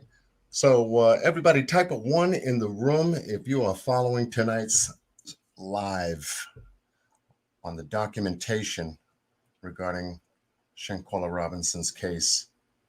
Piecing this together has been a tough one, but having it exposed enough for us to review it here at the RoundTable, to make some sense out of all of it. Hearing a little bit here from the Mexican reporter, okay. Hearing bits and pieces coming from a Facebook page from another reporter is another part of it. And then we're taking a look at everything in a timeline, all aspects of actions, behavior, and timeline. And we're just so fortunate and lucky to now have this paperwork that was released by Benjamin Crump and Sue Ann Robinson, writing a letter along with this information to the President and the Secretary of State to get this case moving, really helped a lot, because the autopsy report will then now confirmed a lot we didn't know about from the death certificate that was first released. And we all remember the death certificate because we shared it with you on a previous RoundTable. And I'm trying, let's see where I had that death certificate. Okay, right. Yeah, because that was the very first thing that they gave us. Correct. And where we had analyzed this death certificate, breaking it down, time of death, cause of death, which was the severe spinal cord injury in the atlas luxation. And it was stated on the death certificate that according to anyone who has suffered from an atlas luxation, which is a detachment, a decapitation, internal decapitation of the first vertebrae in the neck, has a chance of living for only 15 minutes. And that is a statistic. That's what they told us. That's what they told us. And then having this death certificate not signed by the doctor who performed the necropsy/autopsy on Shanquella was a problem. It's a major problem. But to answer the question, was this an accidental or violent death? Yes. Still gave us questions as to, okay, well, which is it? An accident or violent death? That was never answered. Hence, we have the autopsy here tonight to go over the findings, pathological findings of what the doctor had found in regards to the severe spinal cord injury and the atlas luxation that Shanquella suffered from. Right. And then did you mention the 3 o'clock? I'm sorry if I missed that. And then the time of death. The time of being death. at 3 o'clock. Right. Which really threw us off. Oh, man. Way off on a tangent because of what the Mexican reporter was stating, the information coming from the police report on their channel. You know, right. Which is it, 3 o'clock or 5:57 p.m.? You know, now we've got a time differential that we got to deal with, which Absolutely. is correct. Which is correct. With the autopsy report now, we're able to get a closer, accurate time of death and then start to fill in the timeline that way. Yep. Yep. Okay. I'm going to bring that back up for you. All right. So we got some ones and okay, good. Everybody's on board. Okay. So the death certificate was signed by a Renee A. Galvan Asecura, which is a registered doctor who signed off on this death certificate. We also have the same doctor who performed the autopsy, necropsy, signed off on this document. The undersigned attorney, Renee Alberto Galvan Asecura, expert forensic doctor of Baja California Sur, District Attorney's Office, with the ID and register number here, assigned to the Forensic Service Bureau, named to intervene, and all of the credentials are there. Yeah. We go down to the date that is posted here, which is October 30th of 2022, issues this report. Right. Okay. Let me just blow this. I got to blow it up. So you want me to? Yeah, I got to blow it up. Yeah, because I already went over the forensic, legal, or medical examination and necropsy. So do you want? So we wanted to get to the description of the medical examination, which you did, and then I think it was the postmortem. Yeah, one of the places we wanted to stop right here too was the tattoos. Tattoos, right? Yeah, that you know, she had a tattoo on her back, and then a tattoo in the right anatomic snuff box. All right. So the tattoo on her back was this. That was indicated in the autopsy. Mm-hmm. And then we had the tattoo in the snuff box area here, which is a portion of the hand below the thumb knuckle is where Shanquella had that tattoo. Right. It was the first time I ever heard of it in my life. Yes, I had never heard of snuff box. Weird like, name. Snuff box. The heck is a snuff box? It's a very weird name for a location on the hand. I said, okay, well, that's it, huh? Mm-hmm. So this was indicated in the autopsy. Right. Okay, so let's and go you back just let me know where you want me to go. Okay, so we want to go to the external injuries because this is what stood out the most. Oh, there you go. And I think you rolled past it. Okay, so the description of the external injuries, and these are injuries that's visible by sight. I know people are chatting in the chat. Wait. Snuff box, old school snuff box. I'm telling y'all, we was behind the scenes. I was like, y'all, that don't sound right. I don't know. My man went to the left too. I was like, wait, what? All of our mouths was in the gutter. Yeah. So I wasn't the only one, but okay. One brief thing, I don't know if we touched this. Might have, I missed it. Her clothes did match, just to let people know what was in that picture. Yep, it's on this page right here. Oh, it's on this page? Okay, I didn't know if it was on here or not. I thought it was on the other one. Okay, I thought.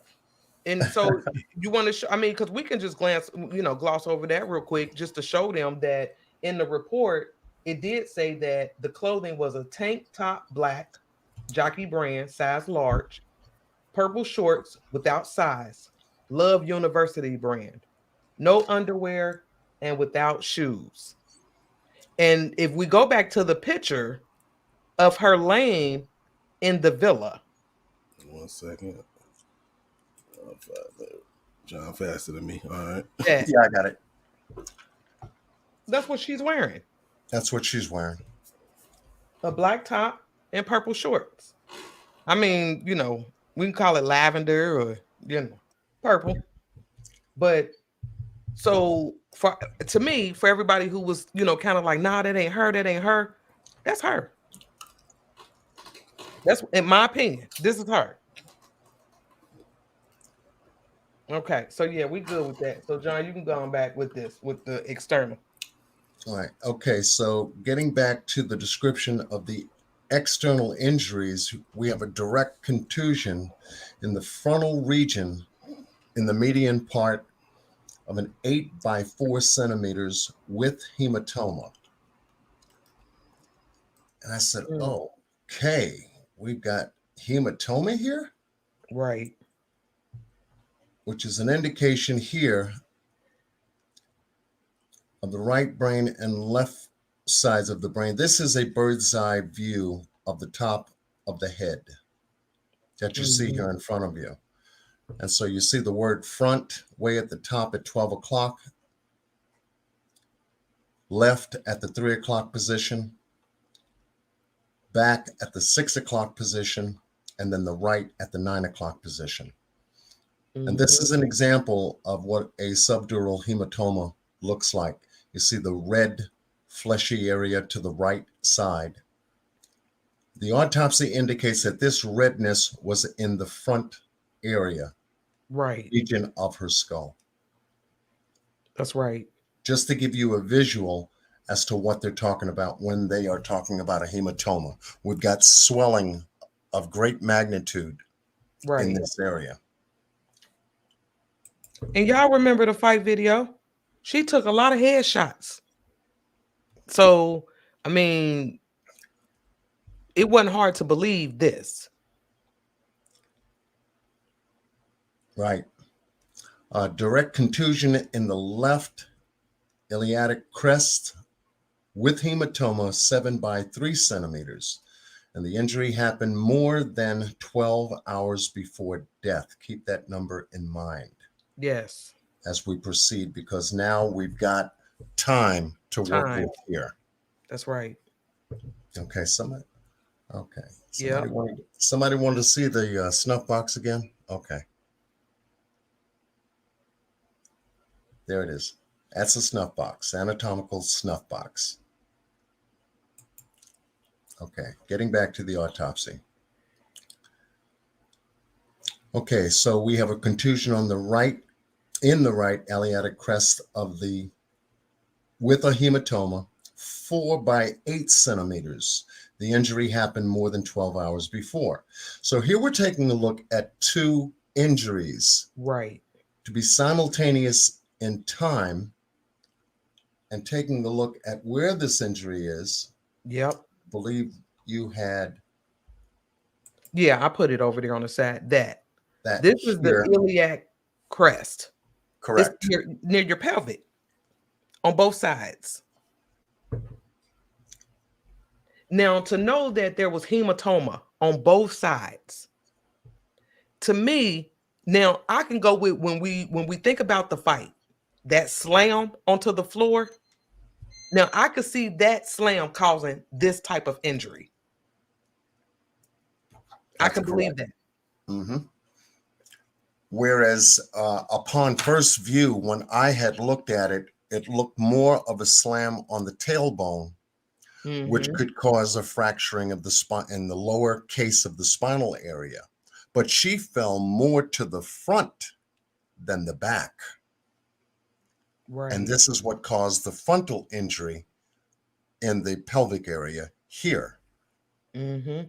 And so with Shanquella being about 125 pounds, being thrown the way she was thrown, with a twist, turn, and throw, and we all heard what that sounded like on the video, caused this injury to the front of her body here, which causes a bloating and a swelling because she suffered hemorrhaging in this area.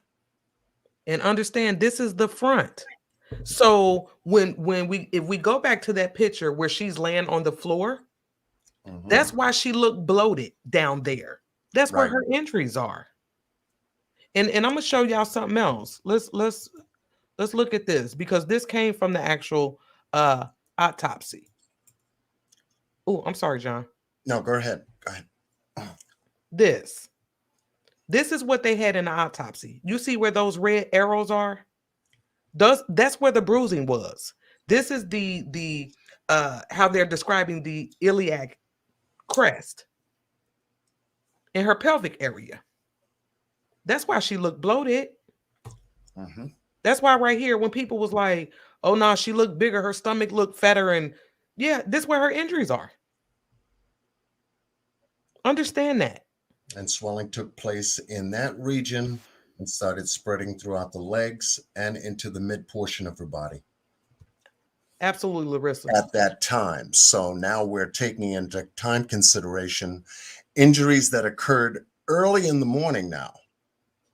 And now you have the doctor there a little after 4 in the afternoon with the Red Cross now posted on that picture, which was taken, showing us that bloatation, that swelling, those internal injuries were already taking effect in her body at that time. That's right. So it's critical. It's critical to the whole mass. So 2 injuries simultaneous in time. Then we have a contusion on the left hand's anatomic snuff box. We talked to you about that, which was 2 centimeters. We have in the left big toe, 1 centimeter is skin excoriation, which would be an abrasion. Anterior thorax of the xiphoid shows signs of defibrillator burns in a 6 by 5 centimeter area. This is the only one with postmortem characteristics. So here,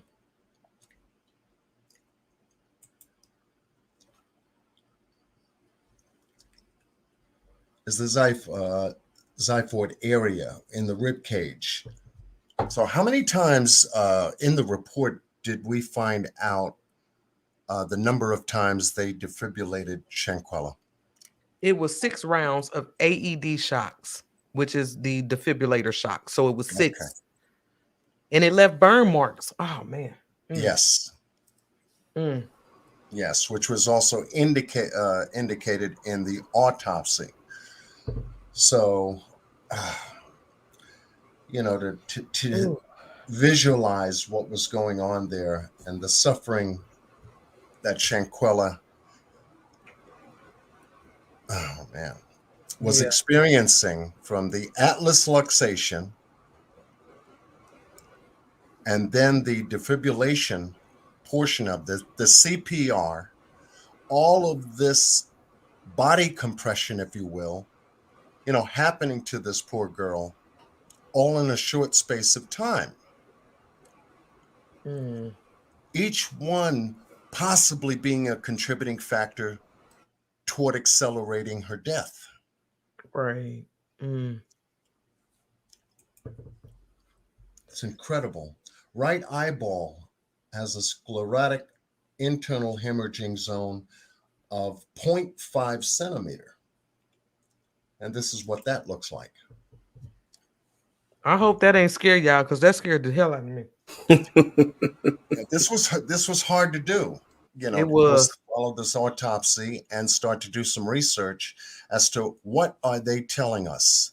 And so we had to be sure to give everyone a visual in tonight's live covering this information because we have the report. Yeah. Anyone can Google this and actually see real pictures of people with hemorrhaging in the eyes. Right. Bloodshot red eyes around the pupil. And this lets you know that there was internal injury to the upper region and portions of her head. As we showed you before, the crown of her head was heavily affected by the upon Shanquella during that assault, which caused a lot of damage, immediate damage, that caused the hemorrhaging to begin in the upper portions of her head and now leaking down to her eyes, the busted lip, the knot on her head. And remember, Nazir said he saw the busted eye and the busted lip, but it was the doctor or the nurse, whatever, who pointed out the knot on her head. Right. But yeah, that part confuses me because it sounds like because she should have been swollen up by the time he got there, by the time the doctor got there. So yeah, it's almost like how could you miss that? Right. Now there were samplings that were taken, cavities, the vaginal, anal, nail scraping, and other blood samples for study was packed and given to the forensic chemical lab through the chain of custody. You got post-mortem fingerprinting taking place, external examination of the cadaver, and obviously we covered that information. However, the interesting part about these findings is that there's no alcohol in her system. There was no alcohol that was mentioned in this autopsy. No. And all the injuries that you just described could be seen before taking the clothes off. That's correct. The point. Yeah, that's the most important correct part. It would be impossible not to see these injuries. Right. Absolutely impossible. Oh man, they knew that girl was in bad shape, man. They knew it. I don't know. Yeah. And then during the internal examination, and this is now the toughest part to get through, but I'll make it short. They opened Shanquella up to check all of her vitals as they would normally do. And when they got down to the neck area, the left lateral neck shows a 7 by 2 centimeter infiltrate with an atlas and medullary dislocation. So the atlas luxation was confirmed. Her neck had been broken. We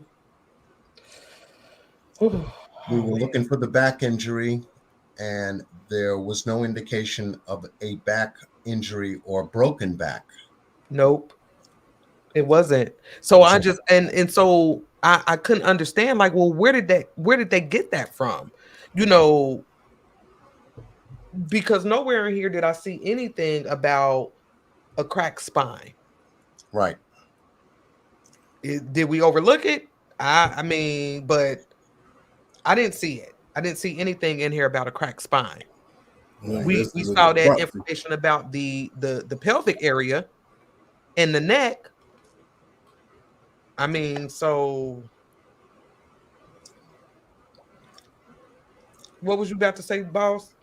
This is a necropsy, right? Yeah. That's probably why. Might be a difference. I don't know. That's an assumption, but maybe it's different in a necropsy. Right. Now, the only thing that didn't come with this autopsy report, folks, is the toxicology, which would tell us what was in her system, or biological system at the time, whether there was any prescription drugs in her system, alcohol in her system, et cetera, et cetera. So just from perusing and detailing this autopsy out, according just to this report, she suffered a broken neck, severe broken neck. Yeah. Deborah says she was passed when they used the paddles. That's the purpose of using, and let's make that clear. When Yes. you use the defibrillators, is because you're trying to bring them back to life. Absolutely. Right. The body is crashed. Mm-hmm. It's crashed. So you're trying to send that spark through the body, through the heart, To to jumpstart it. absolutely Yeah. Yeah, so all of those injuries, going to the pelvic area, the ribs, or whatever, that's understandable. You're trying to save someone's life, so you're sacrificing the broken rib or whatever the case may be right. to save this person's life. So, That's right. Yeah, like the Healing Channel said, the body crashed. right. You Yeah. know. So this is enough evidence right here to warrant, and this is just me, to warrant getting these folks arrested, Right. to get the extradition done because of what we now have regarding this autopsy report. And I am so glad that Benjamin Crump and Sue Ann Robinson made the move that they did, because now this is the evidence that they have to pressure this case to move forward. Right. They have mentioned Dejanay's Jackson on national TV now. It's no mystery now. Where when the warrant was released by the Mexican government, it was a nameless warrant. We didn't know who the warrant was for. Now we know. This is now made public. And it only puts more pressure on the FBI and the Department of Justice now to use this evidence and to extradite the aggressor, in this case, to take their tail and the rest of them back to Mexico to stand trial. Right. And so when we get into the conclusions of this autopsy, this is where me, Boss, and John had long conversations. Yes. Long conversation. Because first and foremost, it says type or manner of death, violent. And we know that. We seen the video. We know. We saw how violent it was. Yes. Then when I jump down to number 5, signs of survival. Yes. The cadaver shows signs of torture. No. Really? Well, what do they consider signs of torture? She got all these. I mean, come on, man. I don't know. I don't know if I can go with that. Because clearly, I'm sure she looked like she had been attacked. Yeah. But this is what they gave us. Now we notice the time of death between 17 to 20 hours when the necropsy was performed. Now, So don't forget, the necropsy, autopsy, whatever you want to call it, was performed at 9 a.m. on Sunday for 2 hours. You see on number 7, the end of the necropsy was 11 hours, 11 o'clock. So from 9 to 11 is when they did their examination. Correct. Now take this time and go backwards from that 9 o'clock time. And where do we end up in the timeline now? Right. Now, if we did the 17 hour, if we did the 17 hours, what time did we say that was? 17 hours from 9 o'clock? Yeah. That was 4. Put us in the 4 o'clock position, right? And then if we did the full 20, it would put us in the 1 o'clock position. 1. But then my question is this. When it says between 17 and 20 hours when the necropsy was performed, are they going by when it started or when it ended? Because don't forget, it's from 9 to 11. You understand what I'm saying? But if we go by 9, if we go by 9 o'clock, 17 to 20 hours takes us back to 4 o'clock p.m. as far as 1 p.m. Right. Okay. So it would put us in a position between 2 and 4 p.m. 1 and 4. Excuse me? 1 and 4. 1 and 4 p.m. I'm sorry. If we start with the 9 a.m., it goes back to 1 p.m. to 4 p.m. Right. So now, what were the activities in that time span during the time of this event? You know, what was happening at that time? You could think, what were the movements going on in the case at that time? Who was moving around? Who was making phone calls? Where was Shanquella? And it puts a lot of activity in that timeline. Before Nazir got there,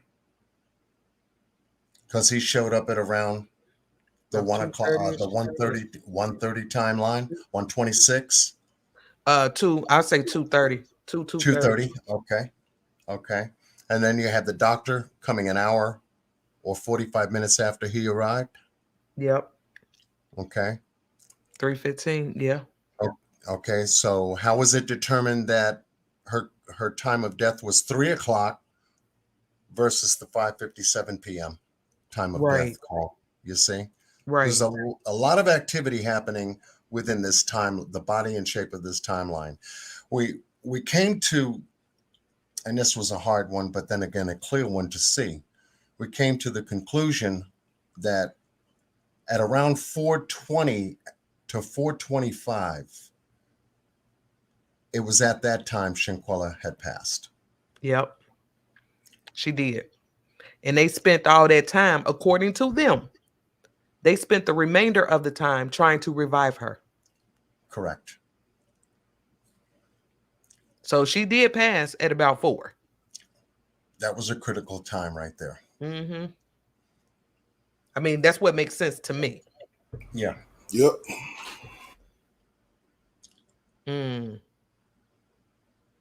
But we got 3 p.m. on the death certificate. I'm not understanding, like, puts us 1 hour and 20 minutes away from 4:20.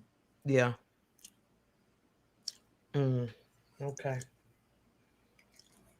So given that the autopsy gives us this time range, puts us in a tight timeline between 3 and 4:20. Yeah. From the death certificate to the time that Shanquella passed. And then after that time, trying to revive her to come to the conclusion at 5:57 p.m. that they called it right there. Right. But then, trying to revive her, would it take 2 hours? Well, you figure the Cabo 6 was desperate. They didn't want her to go to the hospital. They wanted to treat her right there at the villa. The doctor had limited resources and supplies to try to deal with this situation called alcohol poisoning, because that's the impression she had. And then trying to make phone calls to try to get some kind of confirmed connection, to get things moving forward. Right. On the doctor's side, on the concierge side, Cabo 6 is in motion trying to figure out how the hell, they're going to get out of there. Because when it came to 9:30, those people booked. And they left Shanquella there by herself in Cabo, Mexico. Right. They got up out of there. And then went back and told Salamandra a straight up lie about alcohol poisoning. Dejanay Jackson knew exactly what the hell happened to Shanquella when she had her arms around her neck. She would have been the only one to feel a pop during the course of that attack and didn't say anything to the other Cabo members.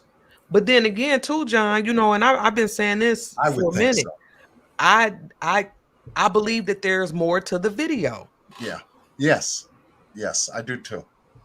And then not only that, they told us that remember they told us that she had a friction burn to her left ankle. On her ankle, yeah. On her ankle, yeah. And that could have been due to dragging. Yeah. taking her from one right place here. to the other, moving her from the bedroom across the floor, across a runner carpet. Marble will burn you, will also cause skin burns too. Right. Yeah, 9 times 10 that came from the floor. Yeah. And then taking her from the bedroom, moving her to the game room, from the game room to the living. I mean, come on. Yeah, because they did a lot of moving. Indeed, they did. Indeed, they did. One, they had to get their story together for Nazir. He shows up now. Him trying to figure out what the hell happened, what went on, what did y'all do to her? And all up in a panic. And it took them that long to call for medical assistance. That's the part that bothers me. What's that, boss? The fact that it took so long for them to call. I know you wonder like what happened after the video end. Maybe something. But I bet you it didn't last all the way to 2 o'clock. Yeah, well, somebody else had their camera on. Somebody else had their camera on, aside from the person who was shooting the actual assault. Yeah. You could see it in the video. See, the thing is, the reason they left, because they didn't know the why she died. They didn't know nothing about the autopsy, about the neck or none of that. Internal. Yeah, they didn't know the internal. So right. if they felt it was alcohol poison, why the hell they shot up out of there so fast? Because they knew what it was. They knew what it was. Right. And that's why I said Dejanay Jackson knew more than what she was leading on. She needed to get the hell out of there because she knew what she did. She knew what she did. She knew what she did. She knew exactly what she did. They wouldn't have left. They wouldn't have left like that. They're going to lie to the concierge through a text message saying they're hungry, they want to go out to dinner. But here's the thing, too. Think about this. I mean, if we go to a villa and somebody ends up dying, I don't want to stay either, whether I had something to do with it or not. You feel me? I want to get out of there. Somebody died in here. Agreed. But it's the way they left. It's the way they left. Yep, the way they left. I feel you. I'm with you. I'm riding with you. They were putting 1 + 1, 2 + 2, 3 + 3, and 4 + 4 together, and it's out the door. You remember when he was like, when he got there, the main guest was interacting with the guy. She was probably telling, "Hey man, hurry up, get off the phone. We got to get the hell up out of here. We gotta go." For real, you know what I'm saying? No sooner they took Shanquella's body up out of there, they packed up. Yeah. Right. They packed up. They was ready to go and lied to the concierge, talking about we want to go to dinner. Really? Well, they actually said that's where he took him at. Yeah. But he left him at the airport hotel. Yep. They wasn't going back to that goddamn room. They weren't going back. And risk them people coming back like, hey, we need to holler at y'all again. You know what I'm saying? Something ain't adding up with that story y'all told us. Yeah. No, it don't. They made sure they didn't stick around for that holler. For real. Yeah. The math ain't mathing. For real. You understand what I'm saying? The math ain't mathing. So, John, you want to show them where the funeral home is? Because remember, on Monday, her dad told us that. Let's listen to this real quick.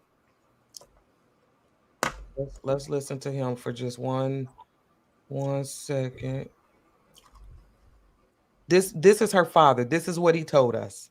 Monday came. Okay, now we getting together trying to figure out where she at. So she on the embassy, calling the embassy. They giving her to run around. I don't know too much about Mexico, none of that. So me and my brother was over my mom's house. So as I'm standing here talking to y'all right now, I'm just hurting all inside. So my mind is really on my daughter, but I'm sitting here telling what I knew, what was told to me. So what I had to do, in which I know it wasn't but God that led me to her. So me and my brother got on that phone and started Googling all the funeral homes that was over in Mexico, Cabo. So we came up to funeral home Riviera funeral home over there, and first we called. A guy answered the phone. He didn't speak English, so we called back again, and another young lady answered the phone, and her name was Elizabeth. And from that point on, she said, I asked her, you have Shanquella Robinson over there? She said, yes, sir. Now, Miss Robinson, I'm sorry for your loss. And so from that point on, she said, Mr. Robinson, I'm going to stick with you until I get your daughter back to the States. So that lady was like an angel. So a lot of paperwork had to be done. Her mom sent the paperwork was already in the system. So I called her back. She said, yeah, I got the paperwork. I need a release form so I can release the body, release her body to you. And so we did that. And the bill came up and everything. So I wired the money over there, after I wired the money, they got the body. So did the paperwork, and it'll take a while for that paperwork to get done because they had to transfer everything over into English. Yeah. So she got back here last Thursday, around about 5 o'clock. So I'm sitting there in the funeral home. As soon as that door opened and that box came in there with her in it, man, just cried like a baby. Oh, man. Oh, man. Justice for Shanquella. Yes. Yes. Already, for real. And I know at some point somebody asked us how long did it take for the ambulance to get there, and we did this on one of the lives. And if I'm not mistaken, guys, correct me if I'm wrong, but it took like 40, 45 minutes. Right. They were like 40, 45 minutes away. Right. And this was the funeral home that was in contact with Mr. Robinson. Regarding the transportation of Shanquella from Mexico back to North Carolina. Oh, man. Yep, justice for Shanquella. That's terrible. And by the time they calling around looking for Shanquella, the rest of them, they back home. They back. They back in North Carolina.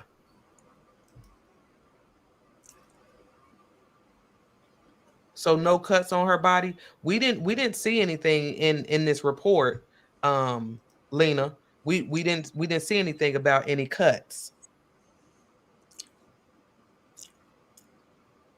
That's right. His only child. That's terrible. It is. I couldn't imagine.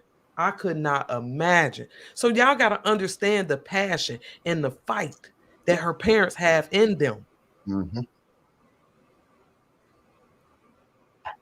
Yeah, we screaming justice for Shanquella. And they making their rounds, man, and as they should. As they should. Yep. Sad they got to work so hard to get this justice, but that's the world we live in today. That's insane to me. That's insane. It is.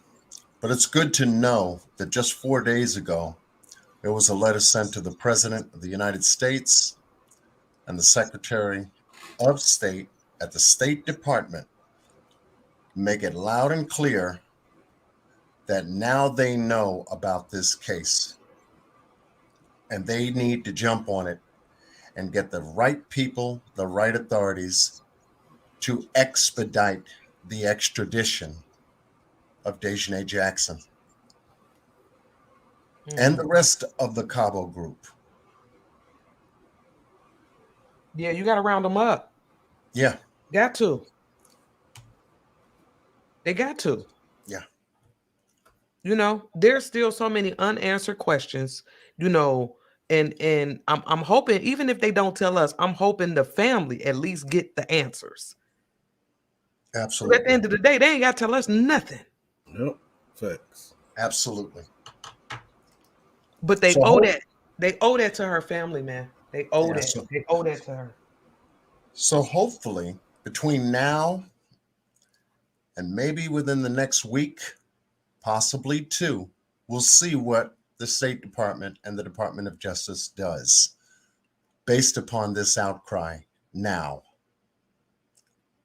regarding getting this case moved forward back to the Mexican government so they can deal with these people properly. Right. Yeah, and it need to happen like yesterday. We almost 5 months. We what, 5 months? 5 months, yeah. You know, and everybody keep telling us it's on us. It's on the United States. And I'm like, what is the holdup? Do they not have enough evidence? Right. You know, what are their hangups? I'm not. I mean, and I get sometimes, you know, it takes a minute to move through the legal system. I get it. But come on, man. Listen. Yeah, I'm hoping that they get concurrent jurisdiction. Now, a lot of people, you know, yeah, they put that out there. And what concurrent jurisdiction is that, you know, once this extradition takes place, the United States doesn't step out the way. They're going to stay in tune, because after the Mexican government handles what they need to, and in whatever which ways it comes out to, then those same folks have to deal with the United States government. Right. In reference to possible federal charges being brought on them because of this. So if they do get concurrent and joint jurisdiction going, that ought to help in a big way. That's the box that I talked about. Yeah, put them in a box. Put them in a box. Yes, sir. Because if they go one way and it don't work, well, baby, when you come back, this will work. And they'll belong to us, the U.S. Yeah, we need that. Yeah. So, you know, I definitely want to get into Speak Your Piece, because I know with some people, I've seen some people comment about wanting to come up. So we definitely want to get to Speak Your Piece and, you know, see if, I mean, what do y'all think about these reports? What do y'all think about the statement, the autopsy? You know, and from our understanding, they did tell us that a second autopsy was done. And I know at one point, Boston John, we were trying to figure out exactly when. We know Shanquella arrived back to North Carolina on the 10th of November. Mm-hmm. And her funeral was what, on the 19th? 19th. Mm-hmm. So between the 10th and the 19th, a second autopsy was done. And one of the things I asked my smoke sisters, I said, well, don't y'all think we would have got those results back by now? Now, from the 18 pages that we, according to the letter and everything that came with that package, there may have been a total of 52 pages. Yep. Or even more. So the pages that we were able to get upon this release were only 18 pages short, because the rest of the case is on the side, obviously. Mm-hmm. So there's more to this, folks. There's a whole lot more to it.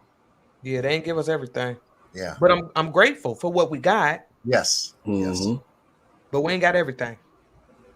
Right. No. Because perhaps maybe even the second autopsy report is a part of that, of the overall package as well. Just wasn't included in the release, though. So yeah, if you guys want to, you know, come up, speak your piece, comment, we want to hear it. We want to hear it. What do y'all think about these details? Because it's very important for us to pull out the details. And y'all know we big on that over here. We ride on the details. I don't care nothing about no rumors, no gossip. Give me the paperwork. We've been screaming for this paperwork, man, for a very long time. Yeah, because we told you once we got any portion thereof of this case's paperwork, we were going to bring it to you. And I'm very happy that we were able to get it, put it together, and give it up to you tonight. Absolutely. All right, we got Miss Larissa in the building. Larissa is in the house. Hello, everyone. Hello. Hey, how you doing? Ooh, this is a lot.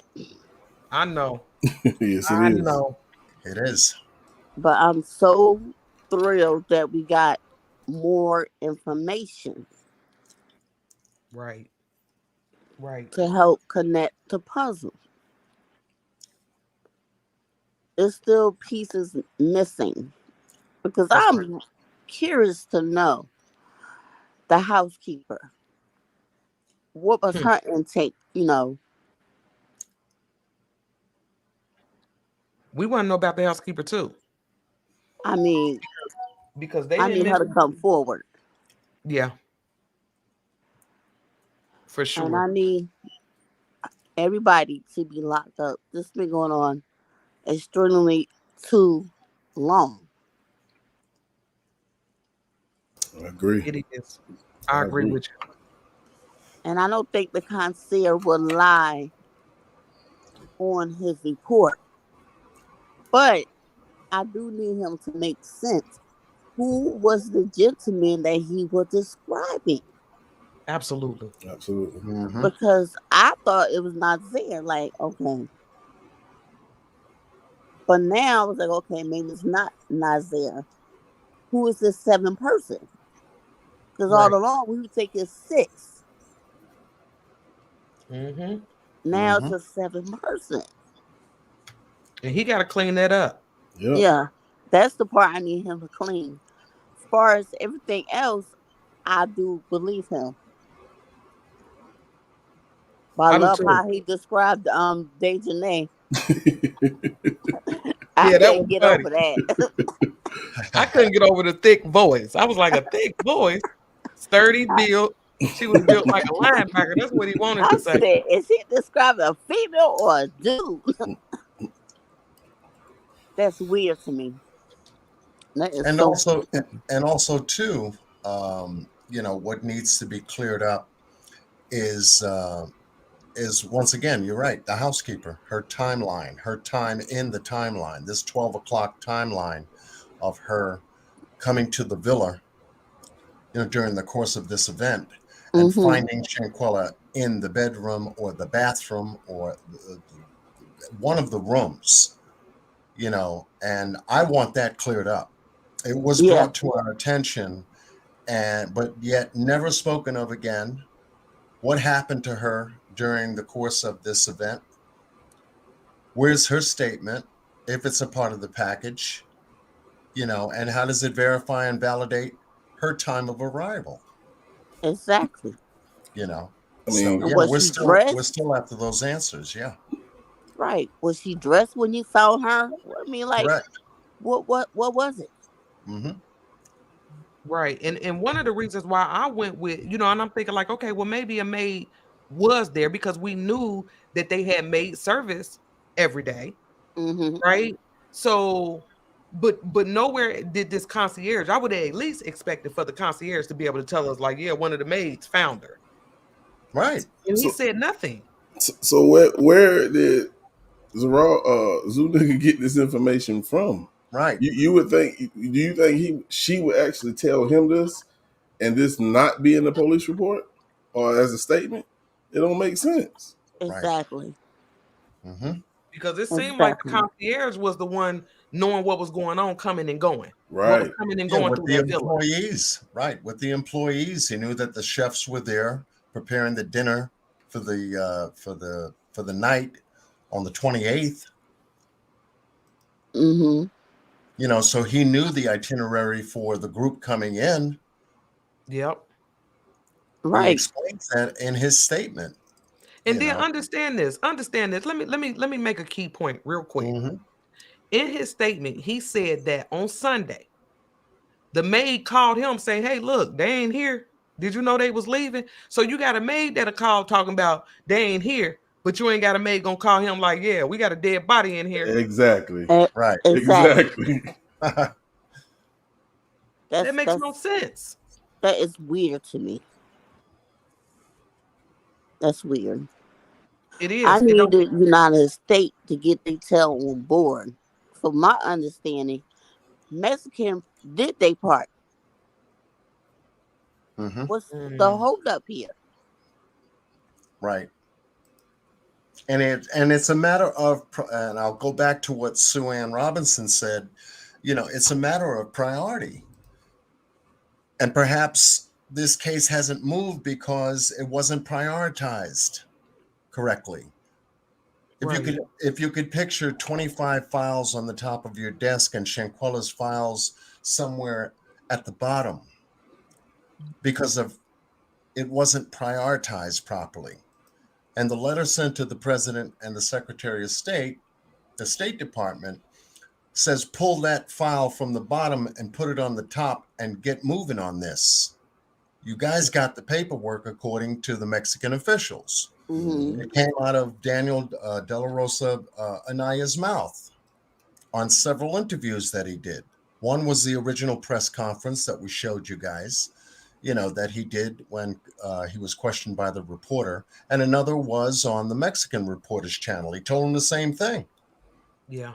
Told him the same thing. It's the paperwork has been sent to the Office of International Affairs.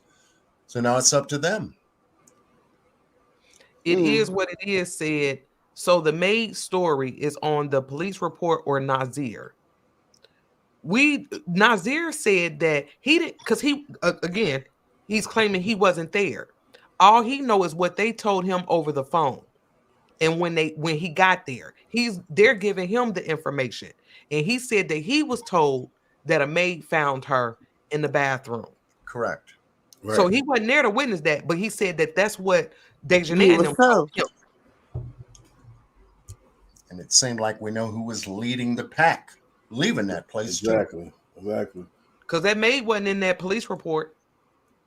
No, the maid wasn't in the police report. Not that we can find, correct? No. But all thing I could think of is to everybody write letters and keep sending it until they get tired of it. Absolutely. We got to stay on their neck. And then if we don't stay on them, they feel that, okay, then we ain't got to rush. Well, we ain't got to do nothing. No, stay on their damn neck. Yep. Like the flies be out there aggravating you, trying to eat your food. Then that's exactly how we got to be. Real. Say like flies. Okay, we got to be aggressive. Yeah. That's it. I agree with you. And be a bee. Sting their ass too. Yeah. Yeah. Because the next move in this case right now, as it stands, would be the State Department making a move, activating the FBI in reference to that extradition warrant for custody. Mm-hmm.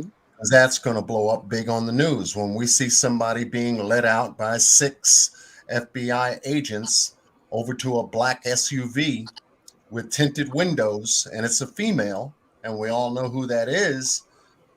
Okay. That's what we need to see next. Right. Yep. And I kind of want them to go to trial here because I want them to face their family, look in their eye, because I want them to feel what they feel, and they ain't gonna be able to do it. Let me tell you something. If they go to trial here, I'm gonna be there. I promise y'all that. I'm going. Okay. Mm-hmm. We going. The round table gonna be there. Okay. I know that's right. Got to. Because we riding, baby. We riding, baby. And we'll make sure that when the door closes, we're going to stand there and listen to it close. Yep. That. Exactly. That part. Well, we appreciate... Oh, go ahead, babe. Go ahead. No, go ahead and finish. Because what I'm trying to say is I want to hear what each person role play. What have they done? Who did this and who did what? Mm-hmm. I am curious to know. Me too. And the one with the who got a kid? I forgot his name. Malik, right? That I'm not sure. Mm-hmm. One of them got. I think a couple of them got children. My question is to you, because I know they listening. How would you like it if the shoe was on the other foot? That's right. How That's would you right. like it? Mm-hmm. So what makes you feel that running away and being quiet is okay? It's Mhm. not. And I hope Shaquella's spirit haunts you until you go crazy. Absolutely. And I'm out of here. Love y'all. Appreciate Okay, you. love you too, babe. Thanks for Yes, coming up. You're welcome.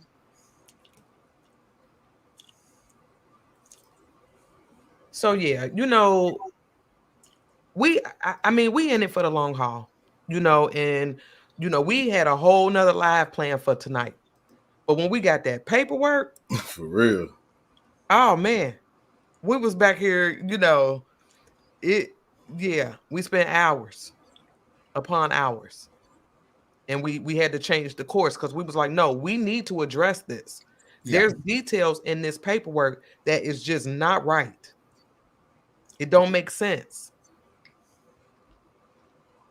But it did answer more questions. I mean, it did answer some of the questions that we had. Yep. And I'm gave not gonna us a lie new about one. that. Absolutely. It gave us one more question now. We got some questions answered, but it gave us a new one. Who was that other person? Yep. Yeah. Number 7 on the 28th of October. Yep. That was huge to me. And that's why I jumped out with that very first video, the part 1, where I was like, wait, who arrived with her? That was the first thing that caught my eye when I printed out this paperwork and I told y'all I pulled out my highlighter. Y'all know listen, I pulled out my highlighters and went looking for my glasses. When I put my glasses on, I'm on somebody's ass. I know that's right. That's it. And that stood out to me. And I'm like, wait, no, because my thing is this: why would he lie? Right. He'd have no reason to. None. Not none. But just know, we still watching. We still got our ear to these YouTube streets. We still watching.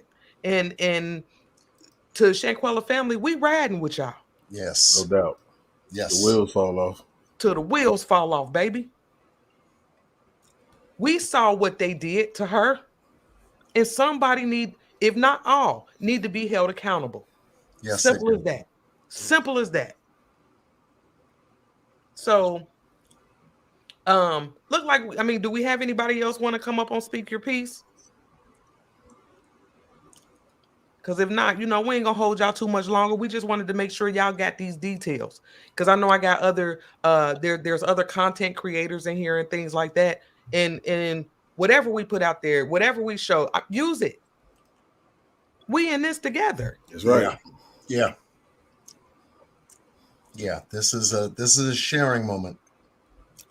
Because when we find something, hopefully it helps you as a content creator to put some pieces together. Right. Absolutely. So you can develop the content necessary to keep Shanquella's name alive. Absolutely. Absolutely. What we say, That's what y'all might find something to add to what we didn't find. So That's what right. we hear. That's why we here, man. Right.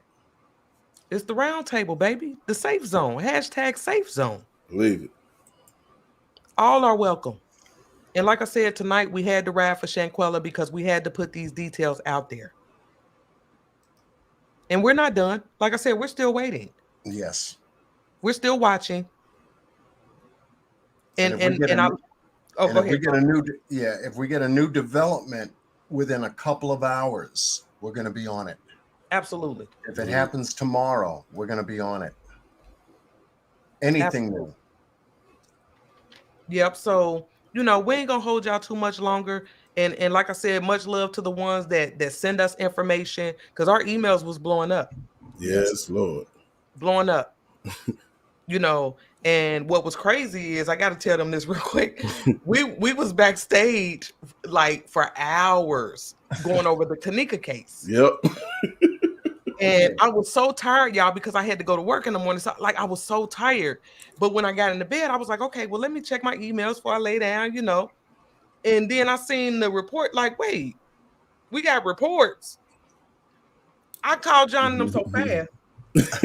I was ready to jump backstage with him. Like, wait, because we spent hours going over Kanika case. Yep. Yeah. Hours. Only to get off and then get this information right here about Shanquella.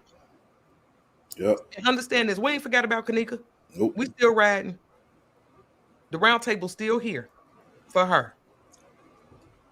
So we appreciate y'all coming out. You know, we do. I love y'all. It wasn't nothing but good energy and love in the chat.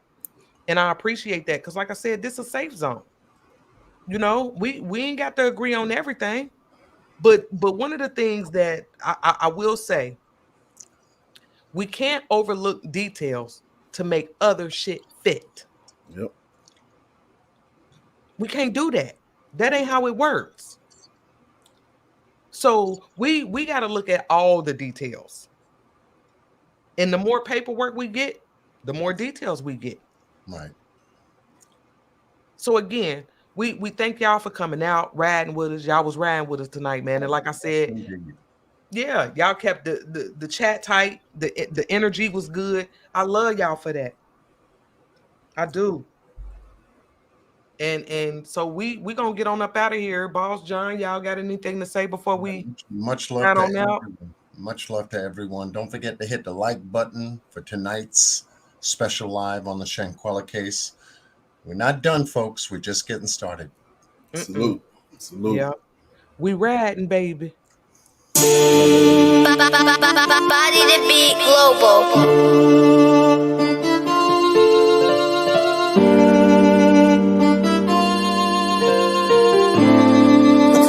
Khalil, you going crazy.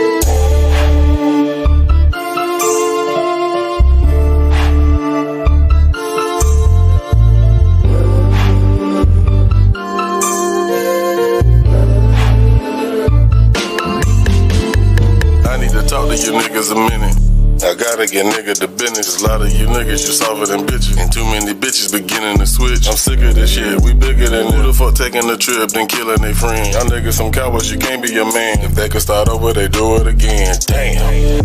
Now none of you niggas thought about a fam. First thing they do is pulling out a cam. Truth is, you don't really give a damn. Then you go lie to the mother and tell her some shit that you know that you'll never believe. Ain't no damn alcohol pours and try to avoid. I hope that you never get peace. You bitches are weak. Who want them a friend like Malik? I know that nigga can't sleep. This shit done got deep. And them bitches was playing for keeps. What you did come with a fee. It was left up to me. Shit, I better not speak. I don't want them looking for me. And Deja, they hope that you're praying for peace. The way that you look, you's a man to me. And catch hands from me. Nowadays, these niggas switch up. Either that or they gon' bitch up. You show love, but you can't get love.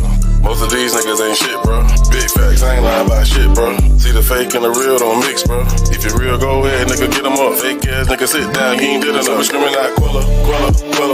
He lame, that hoe be jealous. And you sucker niggas need to do better. They claim that they real, but that nigga can't tell it. We screaming out, Quella.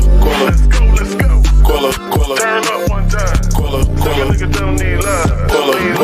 So we screaming out, Quella. I know you're not scared now, bitch. Somebody should've did that shit. You should've left alone in the bed, little bitch. You know that you're wrong, I can't stand that little bitch. Like you bitches was planning this shit. We need some answers, don't panic, little bitch. And after you did all that damage and shit, then when they gon' put her little hands in this shit? I hope they handle the bitch. Now you won't speak up, little weak teacup. Bitch won't be from the beef seeker.